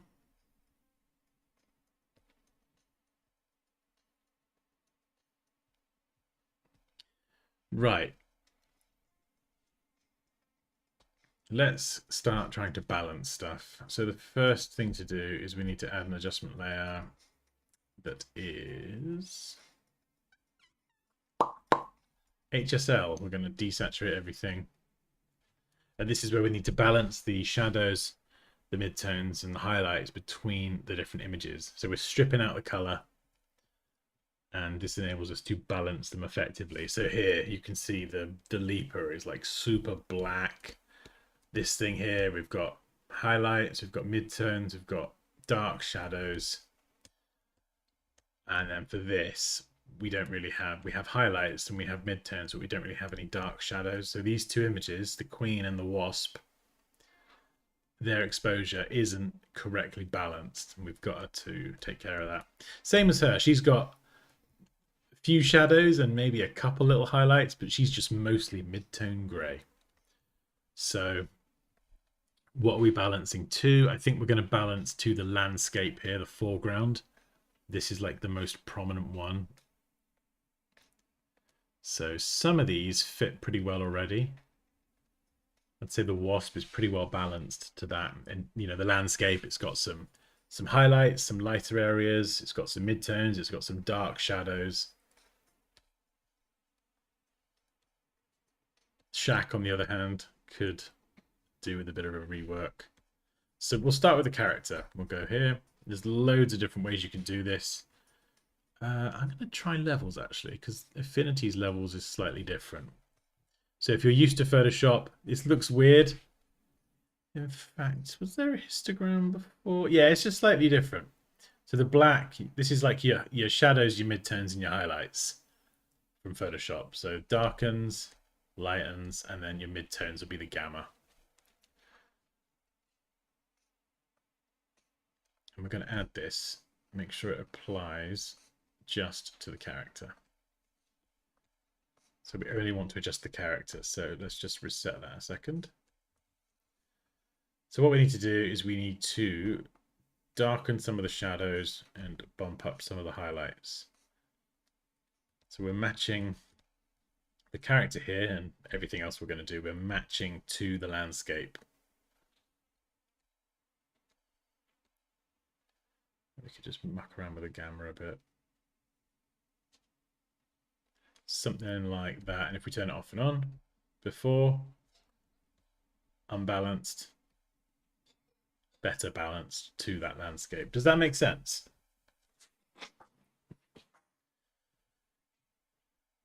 Oh, catch you later, man.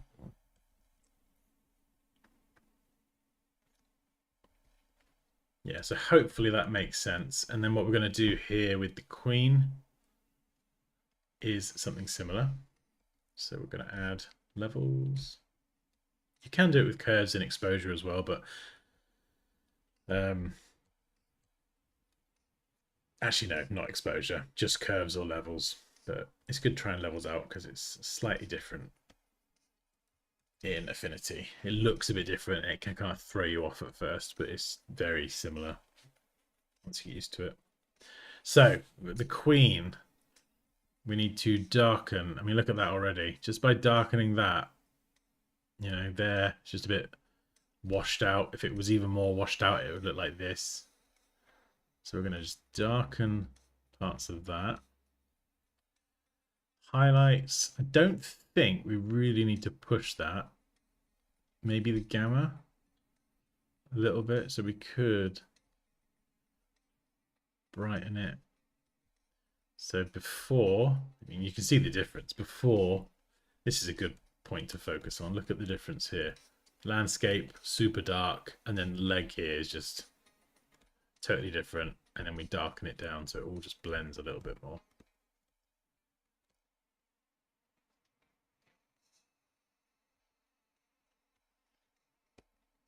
The plane crash and the landscape, they're fine. That's fine as is. I think the leaper, we've got the leaper foot.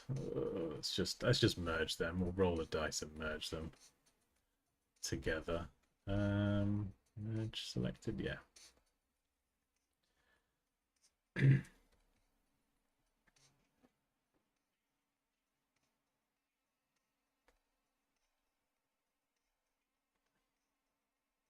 Actually, no, I'm going to change that foot because I don't think they bend that way, actually. I'm just thinking about it a bit more. So I am going to have the foot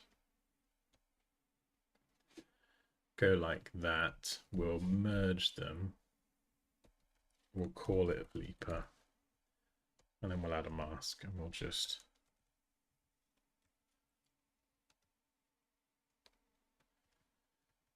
maybe just have it piercing into the thing. I don't know. So it cuts off. We can go and screw around with that later. It's easy to fix. But the leaper himself is just way too dark. So I'm going to see if it's too dark or too bright. It's kind of hard to bring back because there's a lot of color data can get lost.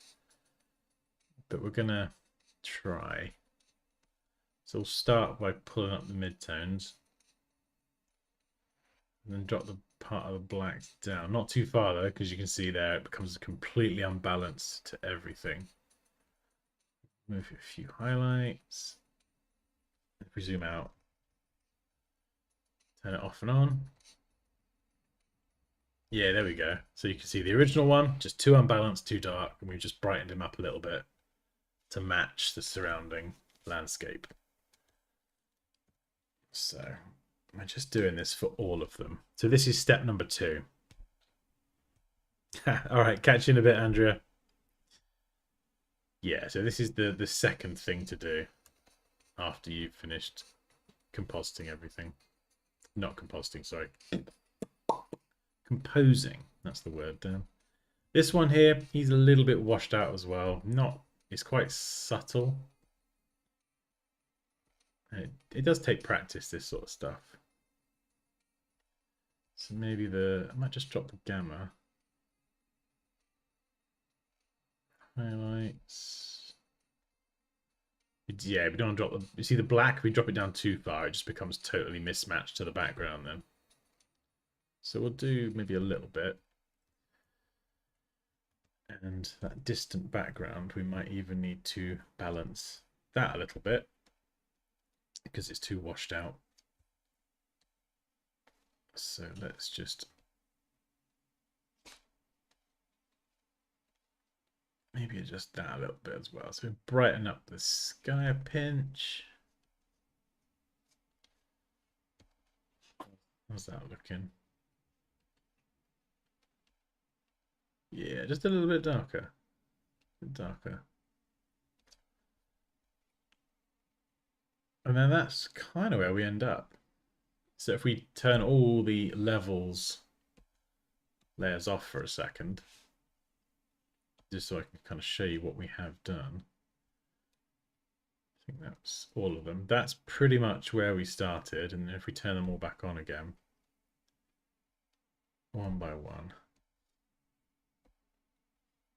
you can see the difference. Sometimes, depending on the images that you're compositing, the difference will be massive. Sometimes it'll be really subtle. Hey, Gaurav. How's it going? And then if we turn the black and white layer off, then we've got everything there ready to go. The next thing, after you've balanced your exposure between all the different images, you should definitely practice balancing exposure between two images first, because once you can do it with two images well, then you can move on to 20 images. It's the same process, just longer. But after the exposure, we've got to balance the color. And this is where I've got to try and figure out what we're doing. Because like this image here of the landscape is clearly being lit by the sun. It's very warm around the grass here. Whereas this robot is very kind of cool, very blue.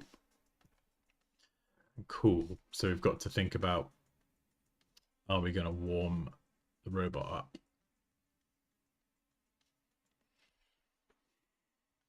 Or is the entire scene going to be set at nighttime?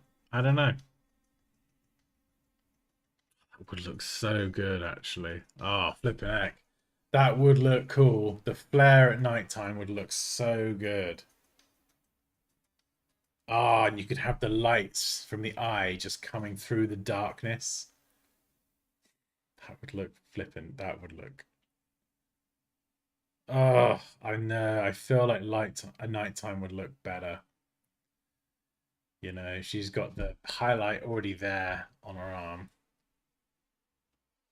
from the flare. I mean, we could have added that anyway, but and I could maybe add a few little bits and bobs to her, like a flashlight. She'll have a flashlight.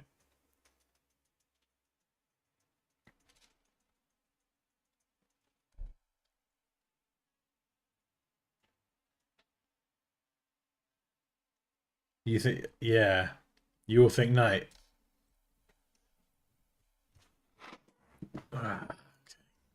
Nighttime's a little bit different when it comes to balancing colors because when we go nighttime, we strip out a lot of the color anyway. Oh yeah, I can visualize nighttime a lot easier than I can anything else. Okay, right. So for nighttime, how are we going to do this?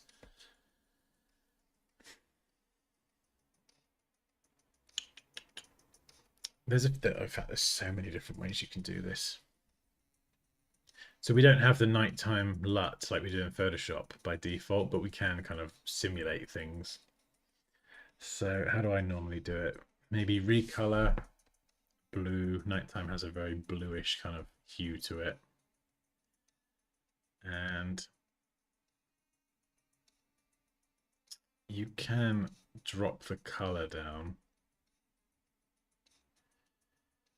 But I don't know. I might have another adjustment layer for the brightness. So here it's just going to be the the night bluiness. Now, obviously, that's too blue. So what I'm going to do is when we do nighttime stuff, we have to any light sources. So like the flare, the lights on the eyes, the moonlight, if there is any, all that stuff, we're going to effectively just get rid of the color. So we have to then re-add it later. So this one, if I just bring this down a pinch, I just want a little bit of the yellow of her jacket and the landscape to come through, but not a lot. So maybe like 75, 70%.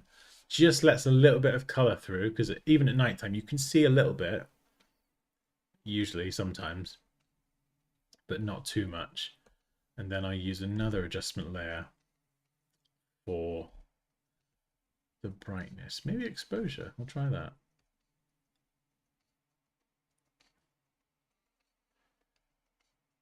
The problem is we can make the whole thing really dark. So it's a bit weird for a while because it's so dark. But then once you start adding in the light sources back, it then makes everything look, it will look very dramatic and cinematic. Maybe curves. No, we don't want to pull that down. Just this one. So darken it down. We could even switch over to blue.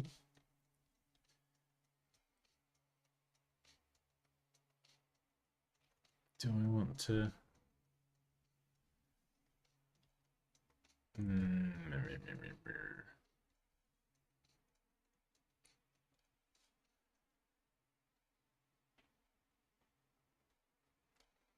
So we'll try that. We'll go back to recolor. Again, you can adjust the saturation if you want more blue.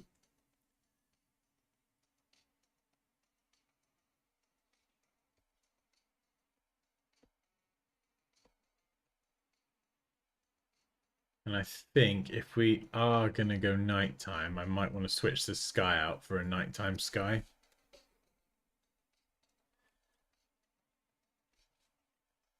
So let's see if that makes a difference. So back to Unsplash, night, sky. Oh, clouds or not, I don't know. That's a nice one. That would fit maybe perfectly. Possibly. Let's try it. Let's just throw it in and see what it looks like.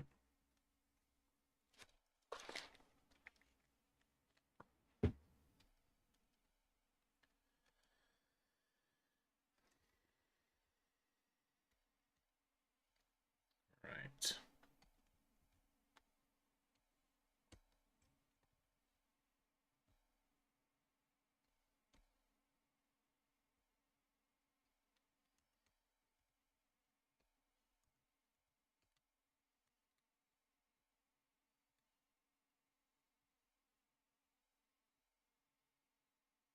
Hmm.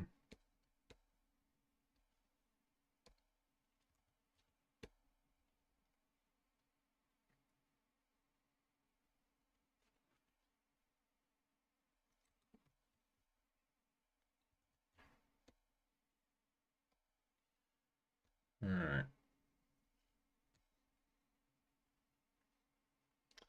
Um.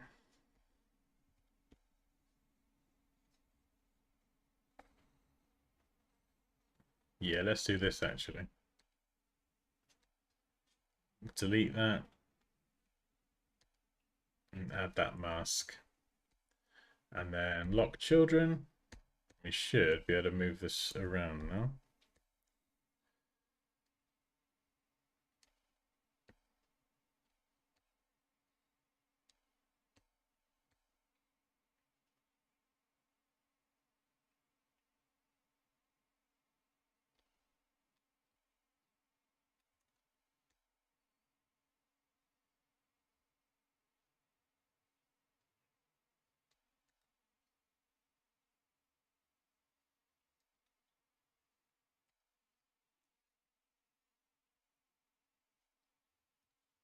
Yeah, I think that looks a lot better as a night sky. So before, daytime sky, night sky.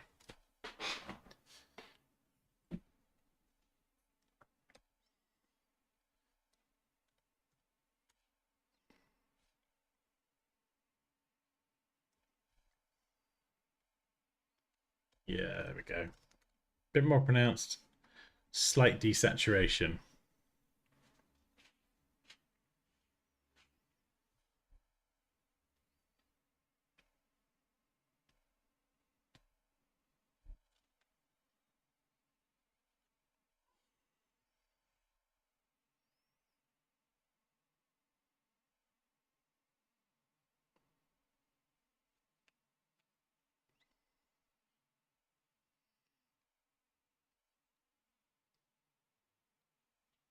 I think it just takes a bit of practice once you get used to. Like, I'm okay with vector and affinity now. The shape builder tool slightly different, and the way you expand strokes is slightly different as well.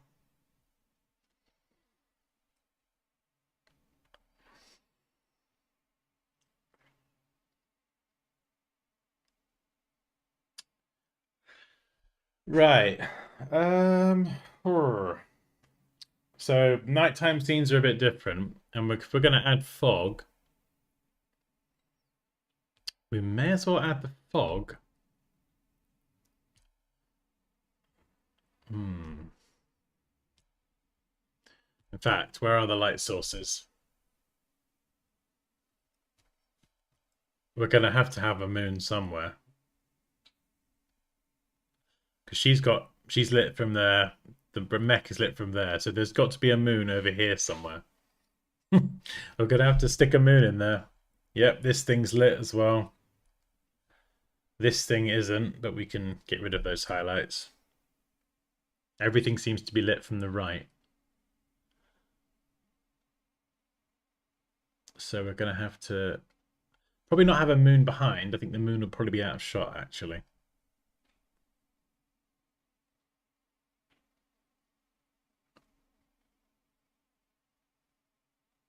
Yeah. The lights on the mountain, good spot. So we might have to flip that, which might not even work.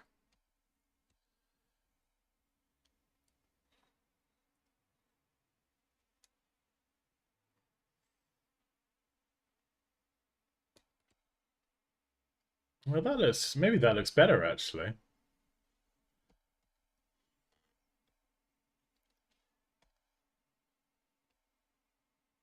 Just straighten out that horizon line a bit.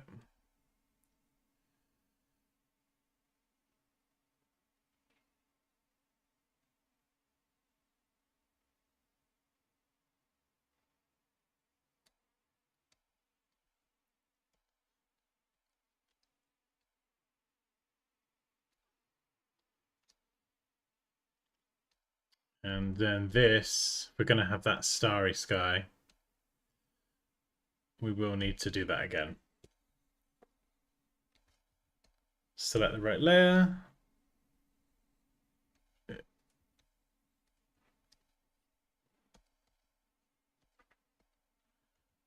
Yeah, lock children is still on. I think that actually works better. Maybe flip you as well.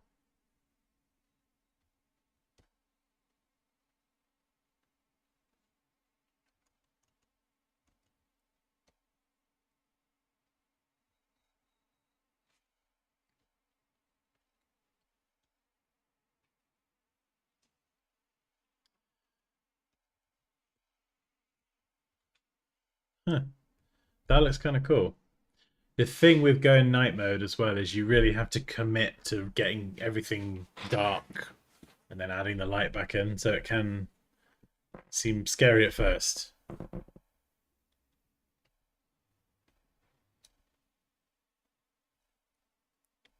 You could use the light filter. Yeah, I might try that actually.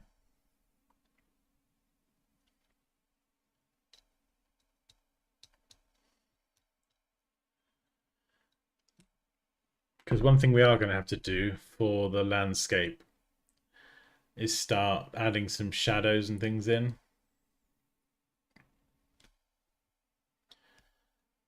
So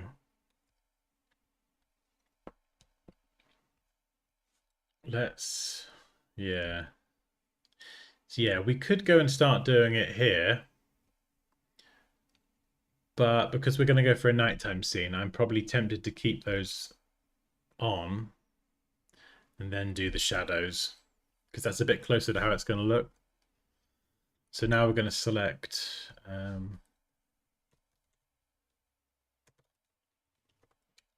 we'll select landscape 1 and we're going to add an exposure adjustment layer. Clip it to that and bring the exposure down.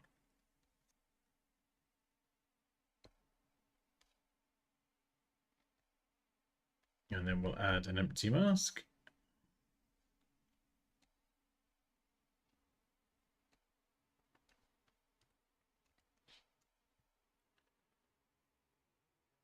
We should, yeah, there we go. Be able to brush in some shadows. We're going to go for a 10% flow. So we want the build up to be really subtle, maybe even 5 actually. We do not want to rush this bit. So now we're thinking our light's coming from the right. So we're going to just brush in some shadows. Areas where the light just isn't reaching. So we're going around every individual rock.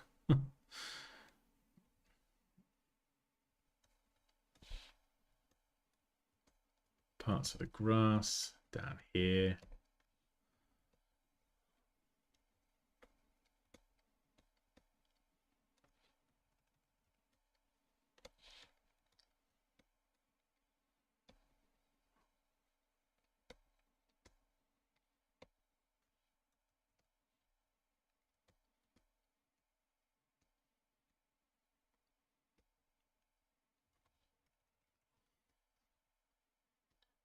So anywhere we think the light just isn't going to reach,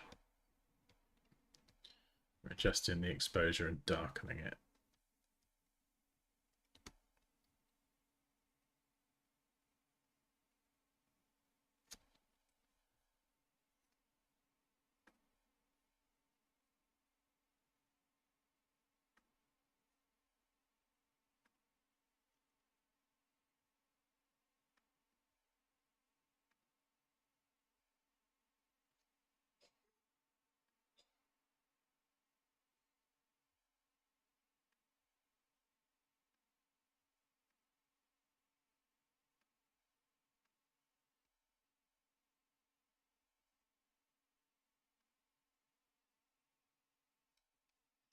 The house and the left small robot are the main culprits.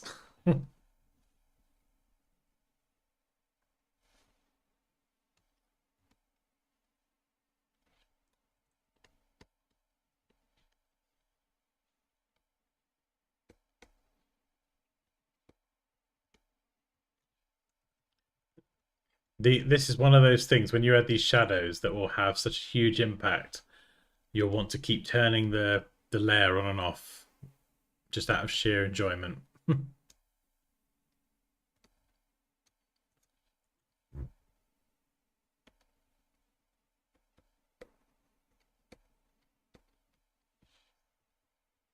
We don't need to spend too long on some of this over here because it's going to be, a lot of it will be obscured by fog anyway.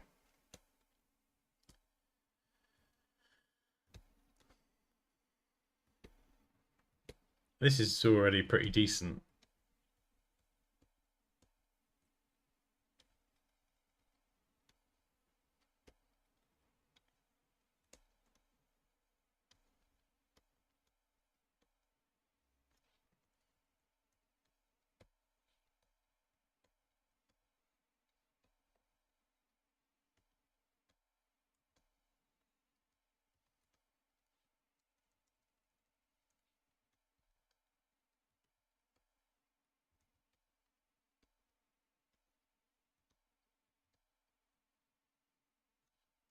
And if we do have a house here, obviously that's going to cause some degree of shadowing here.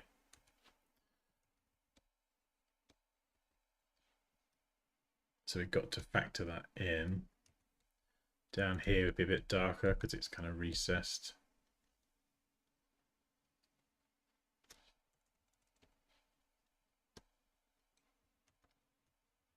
So far we've just done this. You see that before? after. And I am speedrunning this, and I've got a lot better at this, to be honest. I do have a decent amount of experience doing this now. Definitely has not always been the case. This thing is going to be pretty interesting to do. So, let's give it a go. And the exposure is a little bit off here as well, I think, at the minute. But we're going to go as dark as we can. If we do that, you see we've mucked up the exposure balancing, so we don't want to undo that. But we're going to push it as far as we can without screwing up the exposure. Add an empty mask, pop it on the exposure layer. Now we're going to go and brush in our shadows.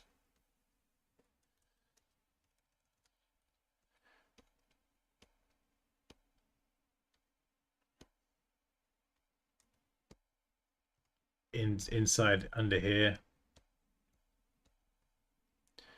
Yeah, these parts, they ain't getting any light. This bit here.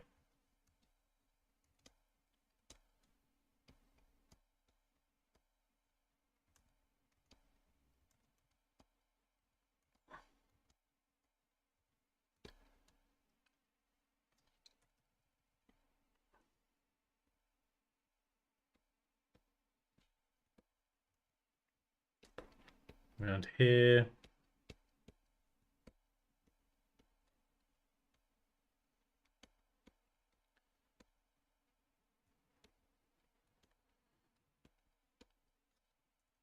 Alright, what about here? How are we going to do this then? Up there. You got to be careful we don't just kind of do this because it can make it look a bit murky. So we've got to try and do it in a way that is believable.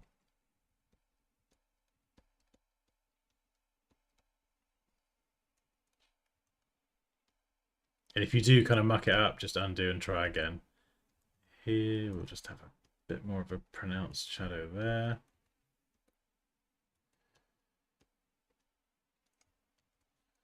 Before and after so far. See the difference?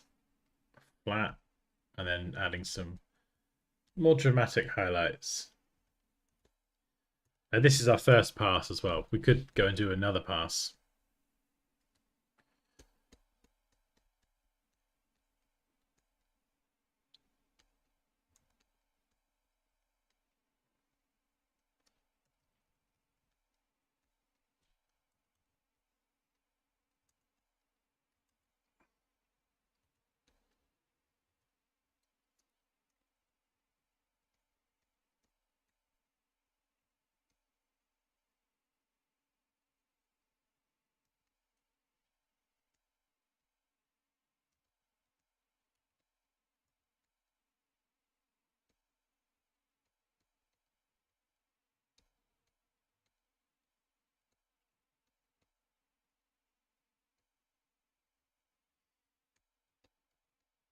So you just got to try and think about it in like terms of, 3D instead of a flat image. Where is light going to hit on this mech? The parts under the body probably not going to catch much light. Whereas some of these parts here that are exposed, they're going to catch a lot more. But then under here, this bit, the mechanics under here, probably not going to catch as much. This bit won't.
And just have the undo at the hand at the ready as well, because you'll muck it up. Like I'm gonna muck so much of this up, and you'll go back and look at it and go, "Geez, what was I smoking to put shadows and highlights there?" It doesn't even make sense. And it's just part of the process.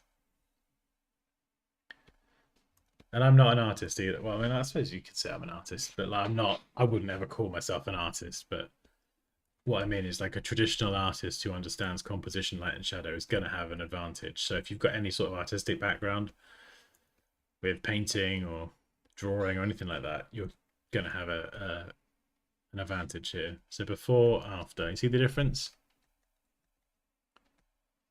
That's like just the first pass as well.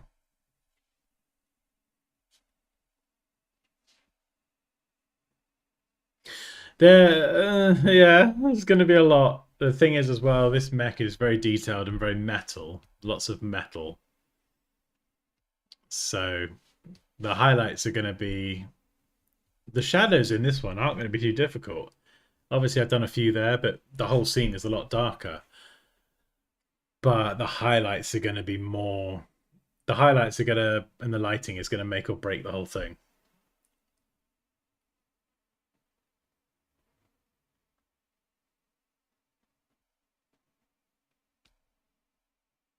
Yeah, oh, shadows are my favorite bit as well. Especially if you go through and do like a before and after comparison. And shadows are the fourth part of the system that I use. So you've got step one, composition, step two, balancing exposure, step three, balance color, step four, shadows.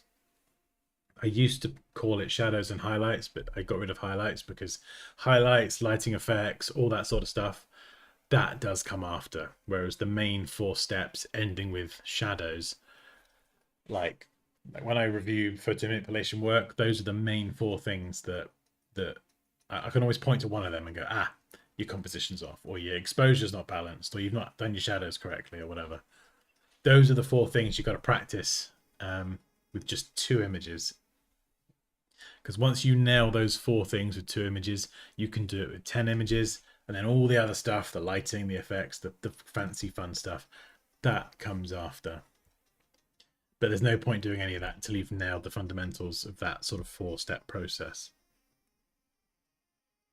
Every stream I learn new things. Oh, excellent.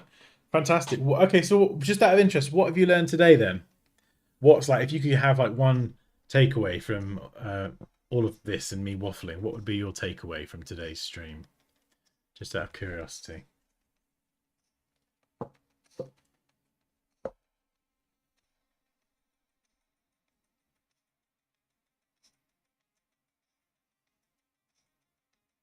Yeah, I think this will look pretty cool when it's finished.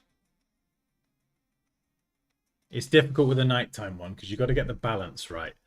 And you have to have the courage to strip out all the lighting before you add it back in. So the whole thing does often look very dark. And then the lighting that you add back in will do the heavy lifting. But then there's obviously the pressure that if you do screw up the lighting, because it's doing such a huge amount of heavy lifting for the composition, if you do screw it up, you can muck up the whole thing. So where's the... Oh. So there's a flare, isn't there? So if I take my character, bring her to the front with a copy to the front, because obviously if the flare's a light source, you're going to see a bit more of the yellow up round there. And where is the flare as well? So let's get rid of the mask. Okay, this is going to be a bit of a weird technique. So I'm going to have to take the character. And how are we going to do this, Dan? I don't flipping know. Just for the... Okay, so first of all, I've got to... That grey background, I need to darken that. So I'm going to have to target the grey there. We don't want to blow out the flare, so let's go back there. So it'll kind of look something like that.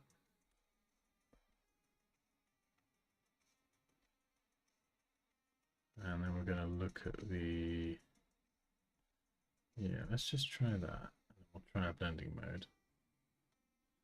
Screen's always usually a good one. We'll add an empty mask.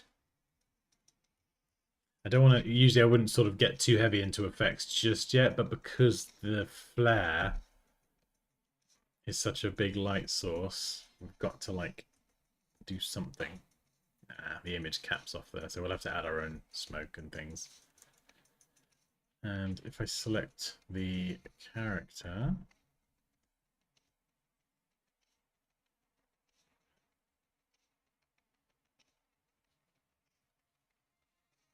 see there what we've done? So we just added that back in. We're using the existing image. I might be able to use that. I might build on top of it. We could even get rid of the whole flare and build our own flare from scratch. It just depends what gives the best result. So let's just, we've got to obviously get rid of that hard line. So we're going to like clip some of the flare lighting so it's not as crazy, but then we'll probably layer in some of our own lighting at another point to boost that, and then add some more dramatic highlights and things and bits and bobs to the arm. But at least as we kind of do this night scene, we're just slowly and cautiously tripping into making it darker. So yeah, this is my curves one. You could edit the curves adjustment layer. I'm gonna leave that one alone because that's my that's like dipping my pinky into the pond of nighttime. This next one is going to be, we're going full nighttime. So at least if I get scared and I need to just come back out of everything being too dark, that's the one I can use. So yeah. So that's sort of night. This is going a lot darker night. And do I want to drop the curve a little bit? Maybe just a teeny bit.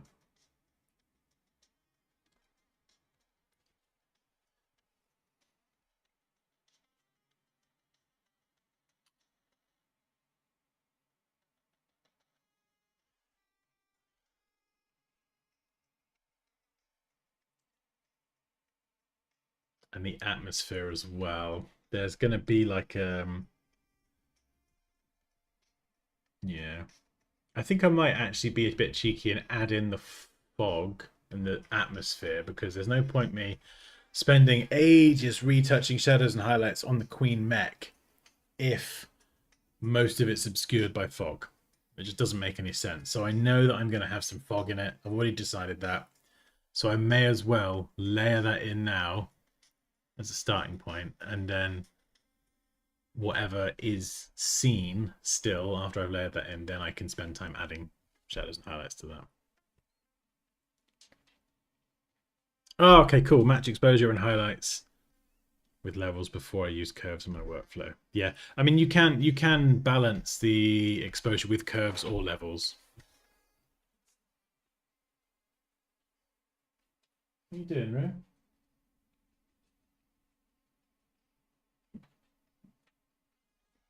Cat's being weird. I just chose to use levels today because levels is like an easier version of curves. Still very powerful, but slightly easier to understand. But it is a bit different from Photoshop's one. I learned how you simplify the most complex things. That's your superpower, Lord Dansky. Oh, thank you. I think I find it easier to teach this stuff because I've been through the frustrating part of where it's like, why is this not working? Why does my work look rubbish? Oh, self-doubt, this is bad, blah blah blah. I've been through that. And come out the other side and gone, oh, actually, it is not as hard as it looks to create insane stuff. You just need to follow the process. Trust the process. So that's why I like teaching this stuff. It's because I've been through the crap. The self-loathing of your own work, all that rubbish. I've been through it, and it's like I'm going to try and help other people not go through this because it's poo.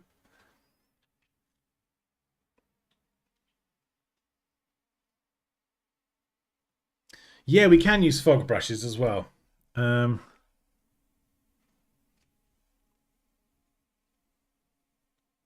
I mean, fog can look pretty awesome when done well. Yeah, so I think what I will do, I will probably use fog and smoke brushes at some point, but right now I just need to layer in the density. So how am I going to do this? This is why layer organization is really important. So let's collapse all of this. Because if we look at our whole scene in a 3D context, there's things that are staggered as you get further away. So you kind of almost want to group different things into different distance ranges. So we've got the flare lighting. Any lighting we add has to be on top of everything else. If we drag the lighting under here, you see it just becomes completely dulled down. And this is our exposure checker. This is just the black and white layer. So if we ever need to check our exposure throughout the entire process, we can, oh, that looks pretty cool, black and white actually, but we can pop that on and we can just kind of see, have we cocked everything up? Nope, we're good. Right, so we'll leave that there.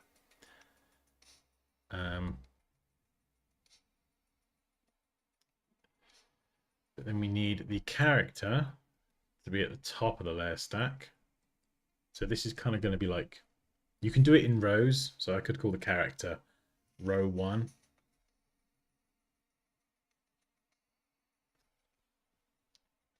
And then what have we got in row 2? We've got the little shelter, we've got the queen, we've got the landscape. So let me move this around. Shelter. Yeah, can we move all this up here? Or is that going to muck stuff up?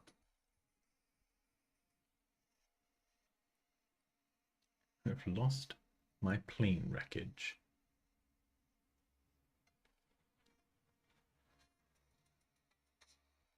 Okay, let's bring the leaper and that above. Yeah, so it just takes a bit of getting stuff in the right place. And then these little gizmos, where are they? They're kind of in the sky. And this one's closer and this one's further away.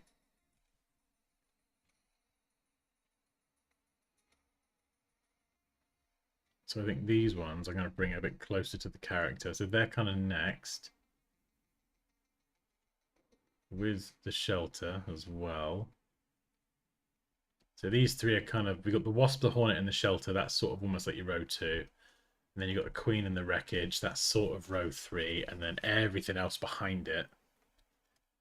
So the sky and the landscape, that's kind of row 4. So I'm mentally just mapping out the distances in my head.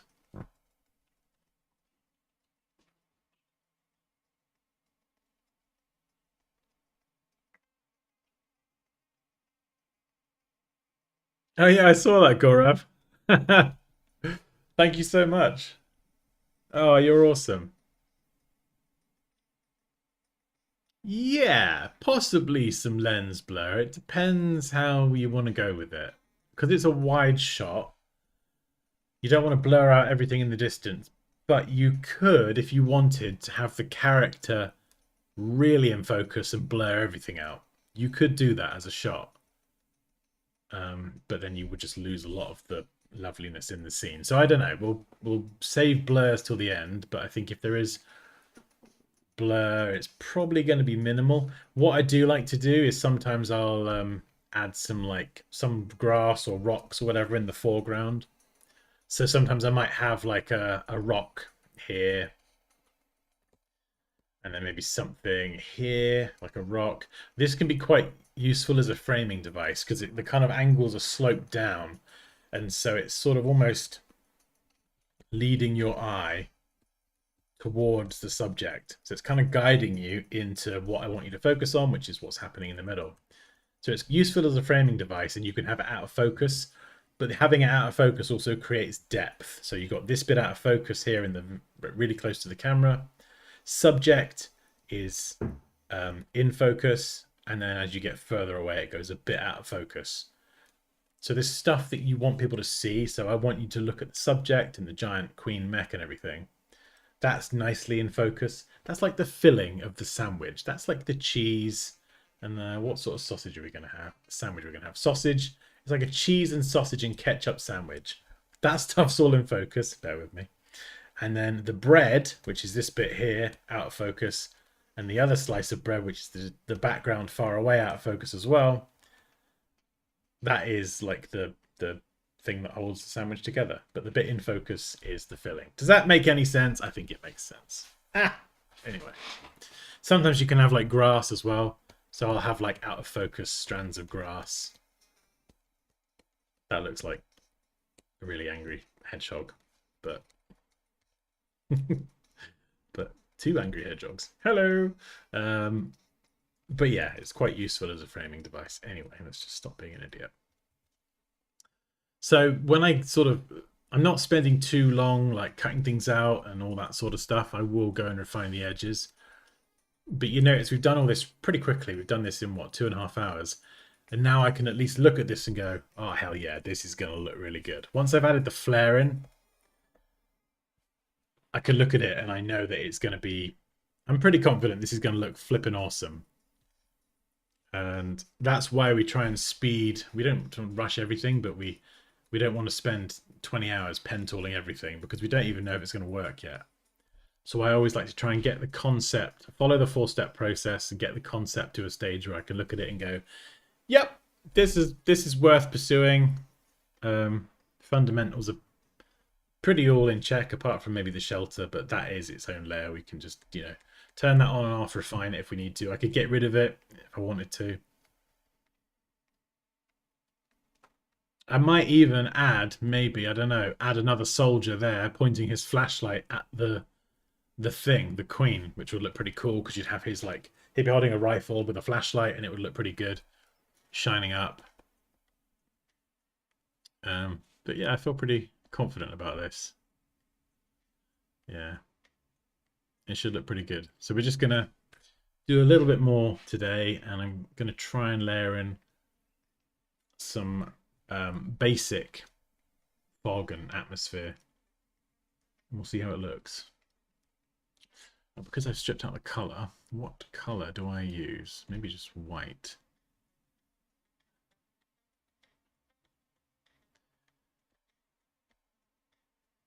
Yeah, because normally when you're doing fog, you'd use like a color from the light source.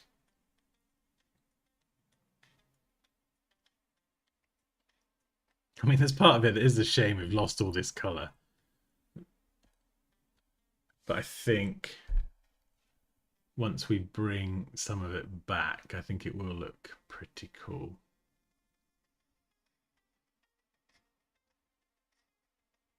And it's different as well. Yeah, this is going to look sick. This is going to look sick. Mission IGI. What is Mission IGI?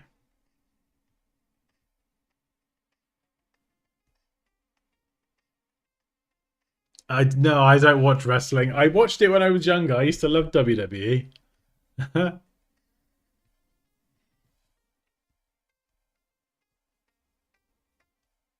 It's a game. Oh, I've never played it.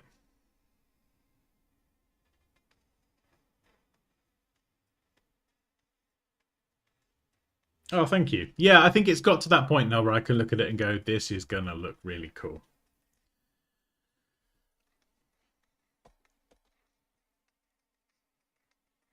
Oh, I used to love playing WWE or WF. I think it was WWF when I was really little, and then WWE, like SmackDown and Raw, and oh god, I used to love playing them, playing like SmackDown. So good. PlayStation, what was it? Was it 2 or 3? I used to play it on one of those. Yeah, I think the game I had that I really liked was WWE SmackDown because you could just play it with, you could play it with like 4 players and they could all just get in the ring like it just it's just tag team. It's just so stupid.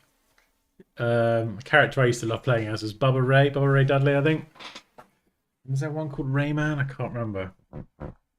Some like sort of skinny dude who used to like flip around lots. We're going back quite a few years here. I'm like 12, 13, reliving my childhood. But that was, yeah, a lot of fun. You could like just jump, put people through tables and stuff and jump off the top ropes, like, dive bomb, and yeah. Oh, yeah, that was fun. That was fun. And you could just oh no, I remember you used to be able to get the chairs and whack people with the chairs, but you could then get out the ring and wander off backstage, and they had like all sorts of stuff you could just pick up, and so stupid. So it was stupid, but it was like dumb fun. It was just so funny. Flippin' loved it. Ah, good times. Right. I was like 5.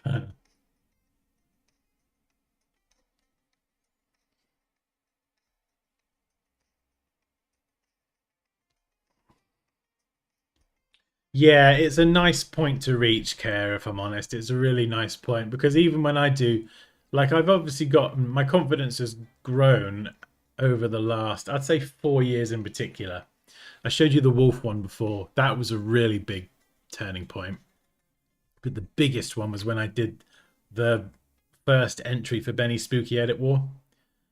And I spent, I think, about 30 hours on that. It went through, I've got the video on YouTube. It went through this insane process, totally insane, where what I ended up with was not what I envisioned at the start at all. And then by the end of it, I came 14th actually in Benny's competition out of like, I think, well, there was definitely a few thousand, I think. It was crazy amount of entries. It was stupid. And I came 14th. I was pretty chuffed with. But when I actually looked back at the work I'd done, I was like, that is hands down the best damn thing I've ever made. Yeah, it took 30 hours, which is a bit insane. But that was the point where I was like, wow, I can actually make good things. And it was like a really nice feeling. And then the next year I made another Benny's Edit War thing, but it didn't take anywhere near as long. It was the whole process was so much easier. Um, and it was nice having that challenge. Like I wouldn't have pushed myself to do that if I didn't have a competition that I was entering. I wouldn't have bothered spending 30 hours on something, but I was like, I want to make something amazing and I want to try and win. Oh yeah, Benny's so talented. It's stupid. I wish he would do some more of his like Photoshop videos. Like that's what he used to do like a lot more of. And the competitions as well. I used to love his Benny Spooky Edit War. I think I entered a couple of them. 22 was the last one, and I don't think he did it again. Yeah, 30 hours is like totally like I wouldn't spend 30 hours on a project normally. A lot of these ones that you see me doing now, the maximum's probably somewhere between 12 and 15 hours. Oh yeah, Phase Run is insane. Yeah. So talented. It's just so inspiring as well. I watched a lot of Benny's videos and Phase Runners. Um, Benny doesn't teach as much, and even like Phase Runners videos that are a bit quicker. If you once you know what you're doing with the software, you can actually slow down their videos and watch and go, "Oh right, so they're using that adjustment layer for that thing," and even just knowing that what adjustment layer they're using and how they're using it and what blending mode they're using. Um, it that like really helped me try out different techniques that I wouldn't normally use.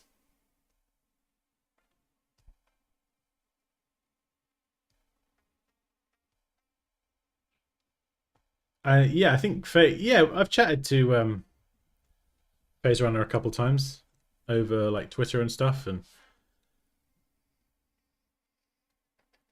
I think he only lives like I think he's in Wales.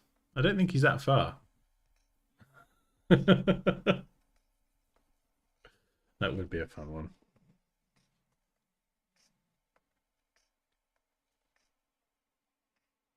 No, not Benny. I think Benny's in the Netherlands. Phase Runner. I think Phase Runner is not that far from where I live. Maybe like an hour's drive somewhere in Wales, I think.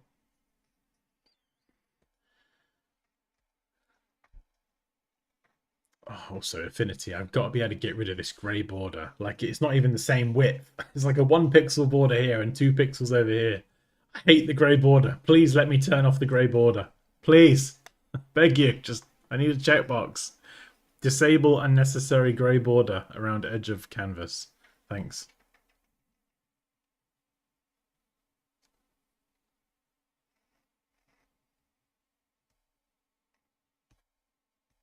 Ugh. Right, anyway, fog. Fog, fog, fog. Right, I'm going to put some music on.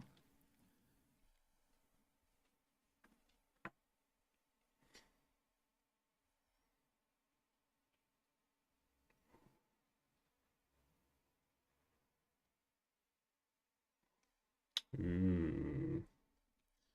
What are we going to put on? Shut up. Silly advert.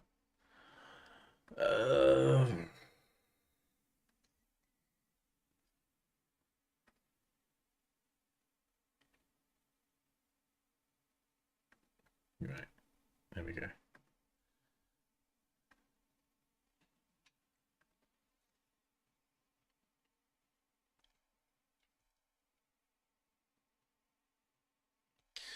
Right, fog. So we need a fill layer for this. And we're going to fill it with, I think we'll go with white. Obviously the white is being affected by those adjustment layers, so that's fine, I think. So where are we going to start?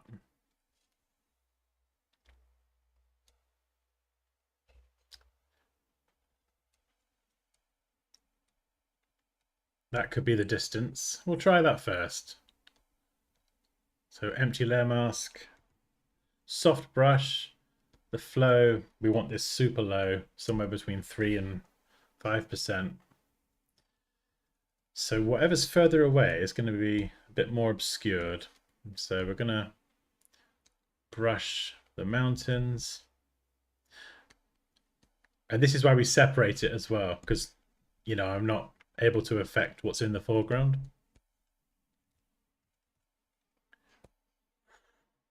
Flow from left to right. A little bit there.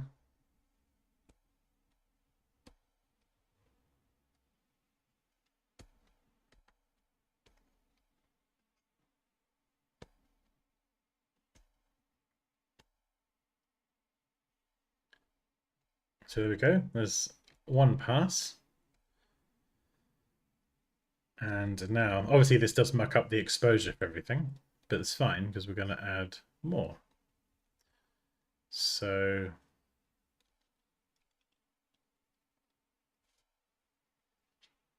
the next one's going to go here. And get rid of the mask, add another one in.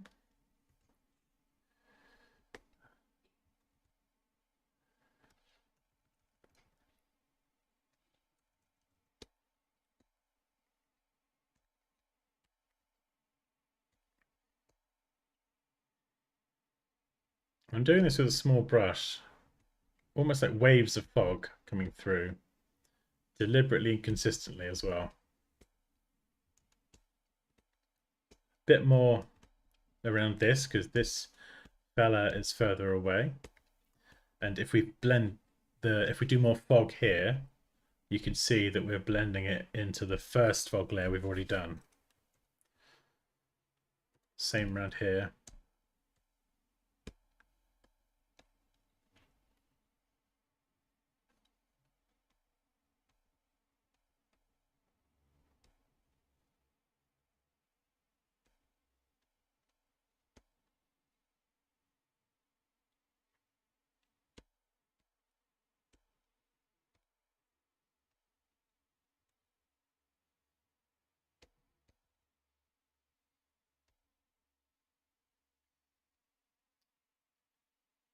Yeah. I could even.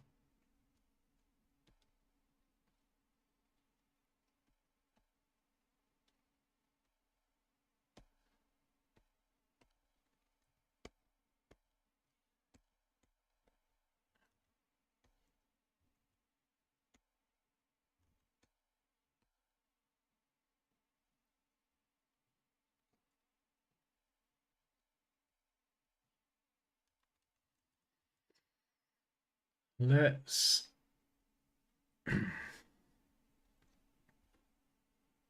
yeah, so I'm happy with how that's looking, but the hornet's now a bit off. So I'm actually going to go in and adjust the levels, adjust the gamma correction so that hornet matches what I've just done. And then this one up here. See, there's another trick we can use. If we could take the wasp and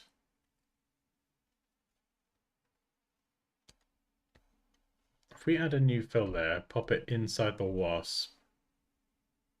Does this work? No, it might not work.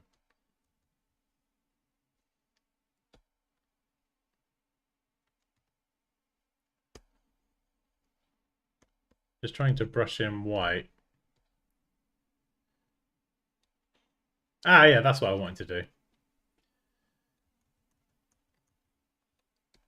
So let's try that again. New pixel fill there. Place inside. Yeah, there we go. When you drag this, you can use it as a clipping mask or you can place inside. So where you drag to does matter. It's one of those little things that will trip you up. So then I'll take the fill and bring it down. You see here? So darker. And we can use that to just brighten it up. Almost like there's a layer of fog applied, but it's just to this object. It's quite a cool technique.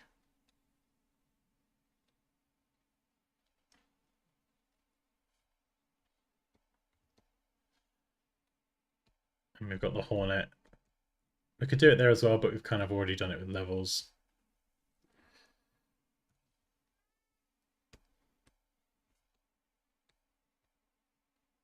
Let's try it.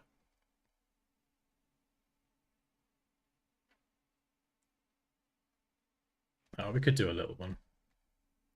Yeah, it just brightens it up a bit. It's in the sky as well, so it is going to be affected by the fog. Oh, thanks, Cal. It's I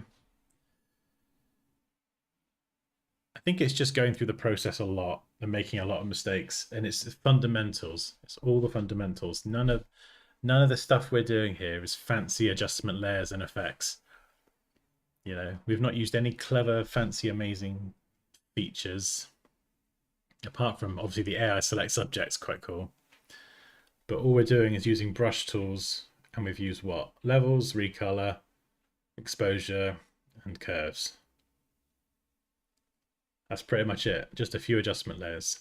So it's just that knowledge and practicing the fundamentals that is what transforms your work from like looking more amateur to more professional and polished. Oh, I'll catch you later, Pixel. Thanks for joining. Yeah, so this isn't really fog that we're adding now. This is more sort of what do you call it? Atmospheric density. So it's more kind of atmosphere. When we get to adding fog, I'll use fog and mist brushes that actually have like fog-like texture, because I want to have mist running through lots of these gaps in the environment.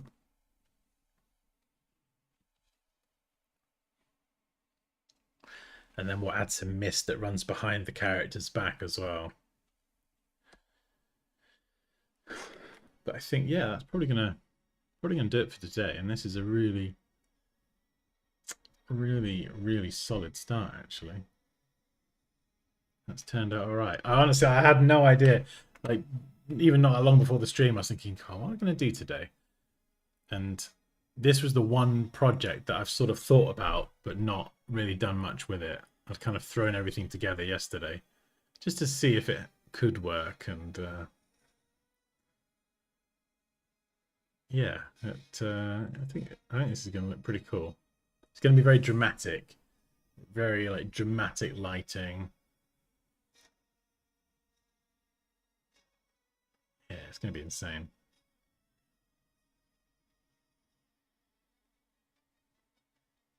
Oh, awesome, Nate. I'm a new subscriber. Hey, welcome. Welcome to one of the lives. Hopefully I haven't disappointed you. Hopefully you've enjoyed this as well.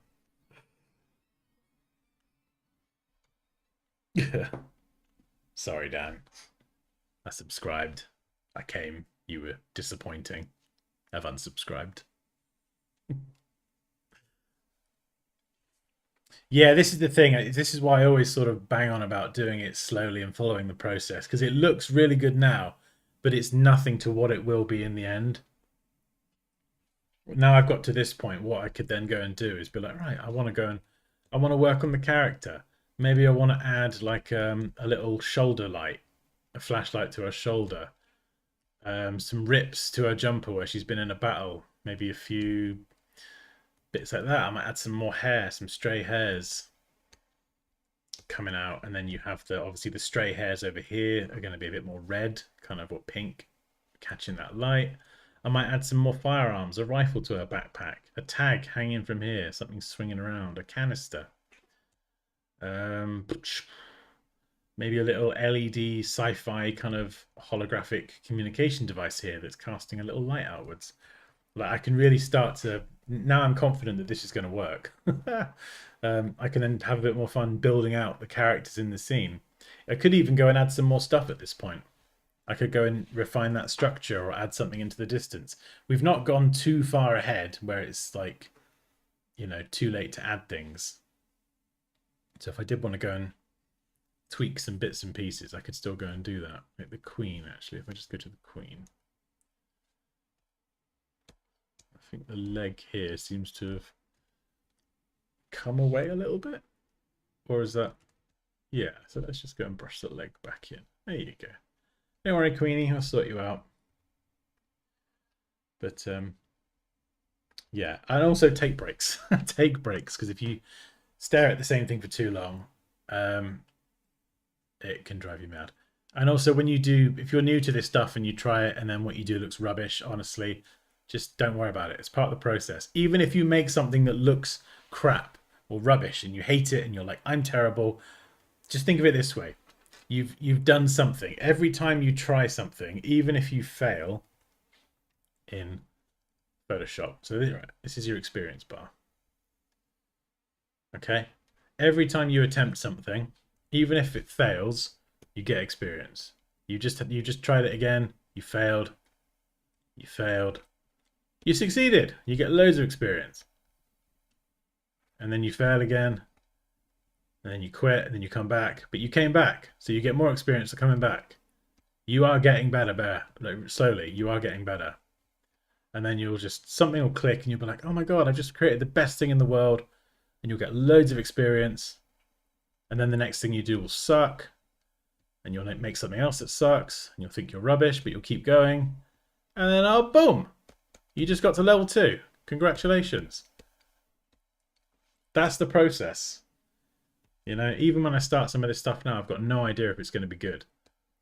But once you go through this process of bullshit a few times, you start to build confidence in yourself and you start to you will get better. And you'll know exactly it's part of the process. You just got to suck. You just got to suck for a bit. I've been through it. There's no shortcuts around it. There's ways that you can make it easier, which is like why I teach all this stuff. But just making mistakes and making bad things and all that stuff's kind of part of it, really. And yeah, I always want to sort of encourage that and talk about that because I've been through that, and it's just I was like, the wolf example, very discouraged, and I nearly kind of quit that piece of work, and it turned out to be amazing. Yeah, I can't remember who said it, Raquel. Someone said it in the context of conversation as well. Like, every time you have a conversation with someone, you try and make conversation and it's really awkward. Let's say you try and be friendly to someone in a coffee shop and they're really awkward and they don't want to talk to you. You still get XP. You tried. You tried to make conversation, it didn't work. You tried to make conversation, it didn't work. You tried again and you had a great conversation with a total stranger and you get more XP. Whatever you're trying, even if you suck and it fails, you get XP and you level up. Hello. It honestly, Nick, it's so good. Hi. It's such good advice, yeah, and it reframes everything. Even every time I try and strike up conversation with a stranger, even if it's like a bit awkward interaction, or they're like they don't match the energy, I'm like, oh, hello, hi, bouncy and everything, and they're like grumpy or whatever, and it's all awkward. Like, you know, I still get XP for trying. Still level up. So it just reframes everything. You know, otherwise you can think everything's bad. That's literally me today. Really? Worst time I've ever had in my life. Oh, I'm about to finish the stream, so you can tell me about it. Gosh. Unless you want to bitch about them on stream. Maybe not. Maybe not. Oh, that's cool. Yeah? You liked it? You could have come in and gone, that shit, Dan. I don't really know what it is. It's it's here. Art Raiders. I thought it was like a skeleton. Get out of it. No, I didn't. Oh. Get out of it. Go on. Go on. Get in the kitchen. Get in the kitchen. Yeah. Oh, everyone says hey.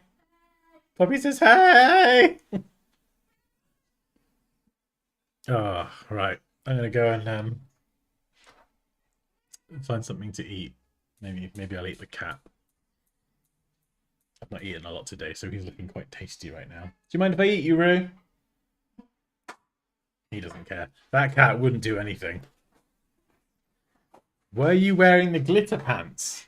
Glitter pants. Who's wearing glitter pants? Andrew's asking about glitter pants. Have I worn glitter pants recently? Oh, no, you had gold hot pants. Oh, in the AI video. I don't know.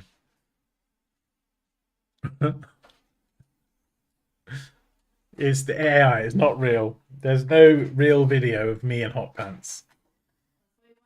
Not yet. Hey? That'll be what we do for the 1 million subscribers. It will just be me dancing in glittery hot pants. That's how we celebrate 1 million subscribers. To everyone who's followed me on this journey, thank you for your support. Have this. Da da da. No, my eyes! Kaya's like, oh god, no. Oh, singing in an Irish accent.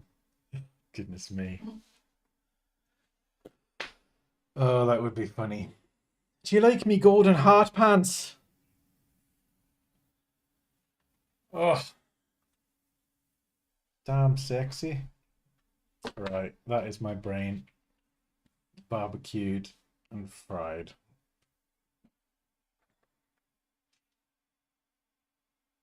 I'm gonna go now.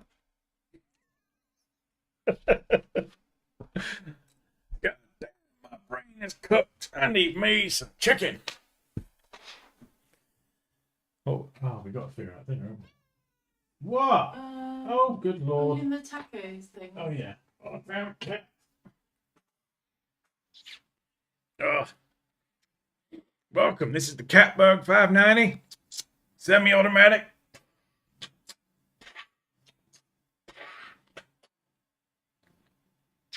Three-round capacity. Available now. Link in the description. He is a baby. He's a full-on baby. No, this is Roo. This is actually... I don't know where Crumble is today. Where's your brother? Eh? Where's your brother, you silly goose? They're both very babyable. Aren't you? Has he come out now? He's heard cuddles from the other one. He's come out to investigate. Crumble here?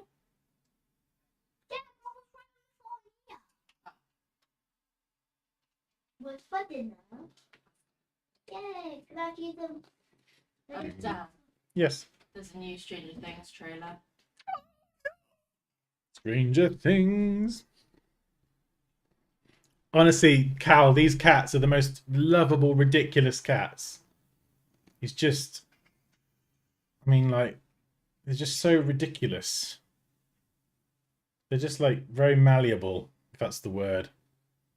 The most chill cats ever. Aren't you? You're just a big baby. You're just a big baby. Aren't you? Meowski. Oh, indeed. Meow. Right. Here we go now.